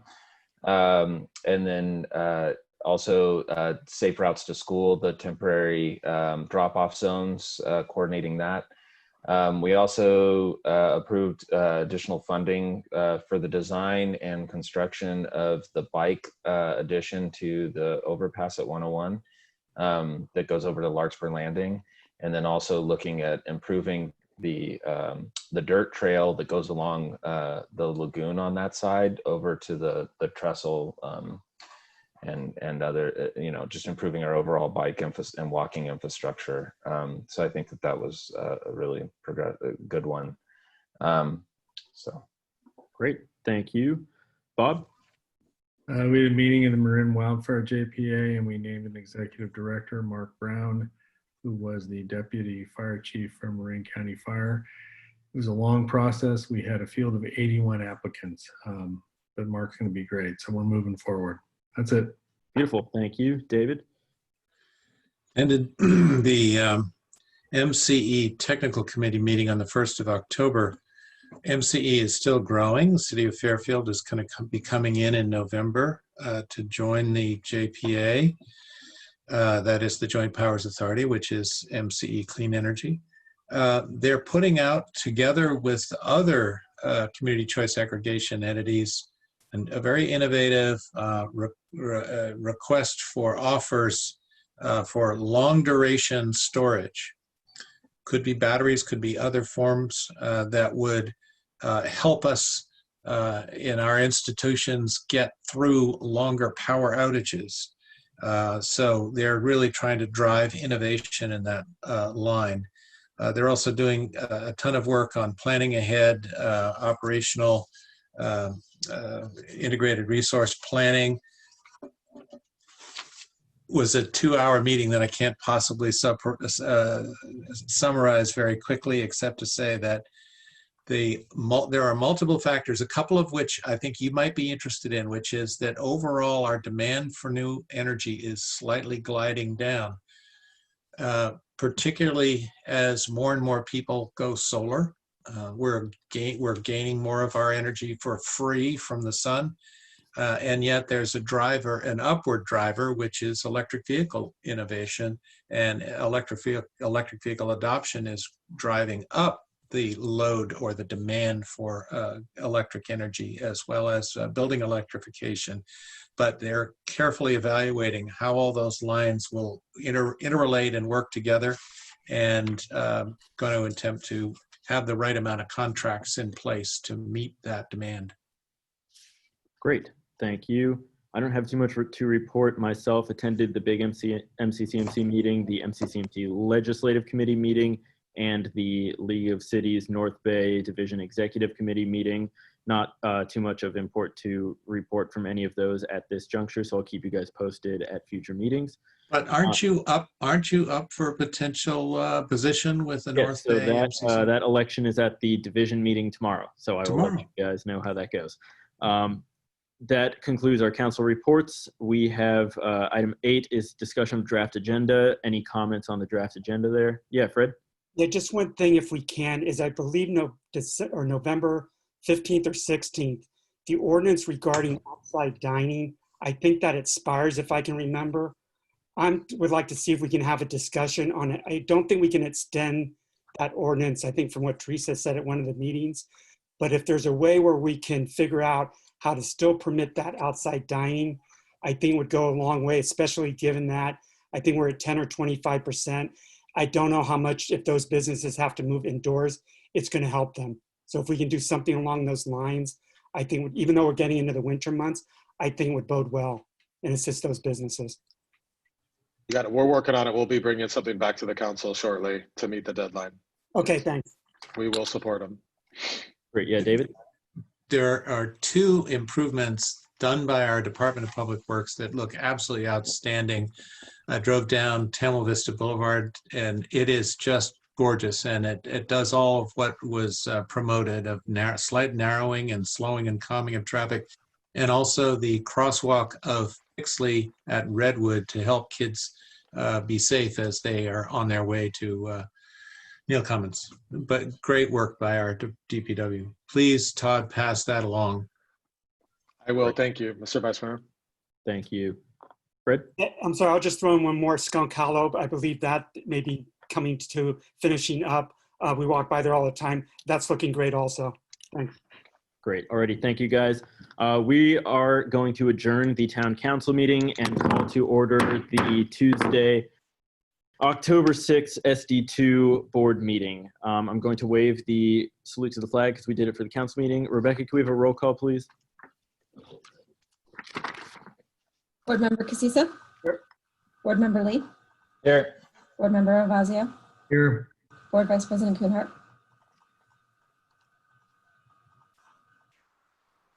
You're there. Okay. He's here. Here just barely is what I said. Board President Beckman. No dinner. Thank you. Thank you, Rebecca. Open time for public comment. This is a time for members of the public who'd like to speak on an item not on the agenda to do so. Speakers will be given 3 minutes apiece. If you'd like to speak on an item not on the agenda, please raise your hand via Zoom or email publiccomment@tcmmail.org. I do not see any hands up. Rebecca, do we have any emailed public comments for SD2 open time? No emailed public comments. Thank you. No hands up still, so we will close open time and move on. There are no presentations, which brings us to the consent calendar. These are items that are routine or have been previously discussed and do not need to be discussed again. Any member of the public or the council can pull a consent calendar item for discussion. Let's move. Any council member, or excuse me, board members want to pull a consent calendar item here? Seeing none, we'll turn it over to the public. Would any members of the public like to pull a consent calendar item or comment on the consent calendar? Seeing no hands go up via Zoom, we will close public comment, bring it back to the board for a motion on the consent calendar. Fred? I'll go ahead and make a motion that we approve consent items for A through 4C. Second. Perfect, thank you. Rebecca, can we have a vote, please? Board Member Casissa? Yes. Board Member Lee? Yes. Board Member Ravazio? Yes. Board Vice President Kuhnhart? Yes. Board President Beckman? Yes, thank you. That concludes the consent calendar. There are no public hearings, which brings us to item 6A, consideration and possible adoption of resolution number 7, 2020, approving the amended and restated payment agreement relating to Central Marin Sanitation Agency revenue bonds. Is there a staff report? Thank you, Mr. Mayor, members of the council. Again, 2 consent calendar items. I just want to recognize Chris Good, Public Works. They both came in under budget, multi-million-dollar projects, and this one on our consent calendar for the sewer rehabilitation project came in $83,000 under budget. So return to the sanitary district. Thanks, Chris Good, for that great work. This is I'll call this a house cleaning item. Again, this is a resolution approving the amended restated payment agreement related to the Central Marin Sanitary Agency revenue bonds, authorizing certain related matters that is attached to the report. As you know, the sanitary district is a member of CMSA, it's a joint powers authority and provides wastewater services. In 2006, the JPA and the member agencies formed a payment agreement. It was amended in 2016 and before you now based on the bond rates to basically call some bonds and to continue with the capital improvement infrastructure of CMSA and the member agencies. They want to call additional bonds and amend our policy. To do so, each member agency has to pass the attached resolution. Staff and legal counsel has reviewed and we're recommending that the board approve this resolution. And I'm happy to answer any questions. Thank you. Any questions? Seeing none, we'll open it up for public comment. Any members of the public who'd like to comment on this item, please raise your hand via Zoom or email publiccomment@tcmmail.org. Rebecca, do we have any emailed public comments? No emailed public comments. Thank you. No hands up. So we'll close public comment and bring it back to the board for discussion and a possible motion. I'll go ahead and make the motion. Great. Thank you. Second. Thank you, Bob. Board Member Casissa? Yes. Board Member Lee? Yes. Board Member Ravazia? Yes. Board Vice President Kuhnhart? Yes. Board President Beckman? Yes. Thank you. Item 7, district manager and board reports. Todd, is there a district manager report? Not at this time. Any board member reports? Guys, we did it. Great. Any comments on the agenda? All right, we're going to adjourn. Thanks, You're everyone. awesome. You're awesome. All right, everybody, have a great night. Thank you. You too. Thank you, everybody.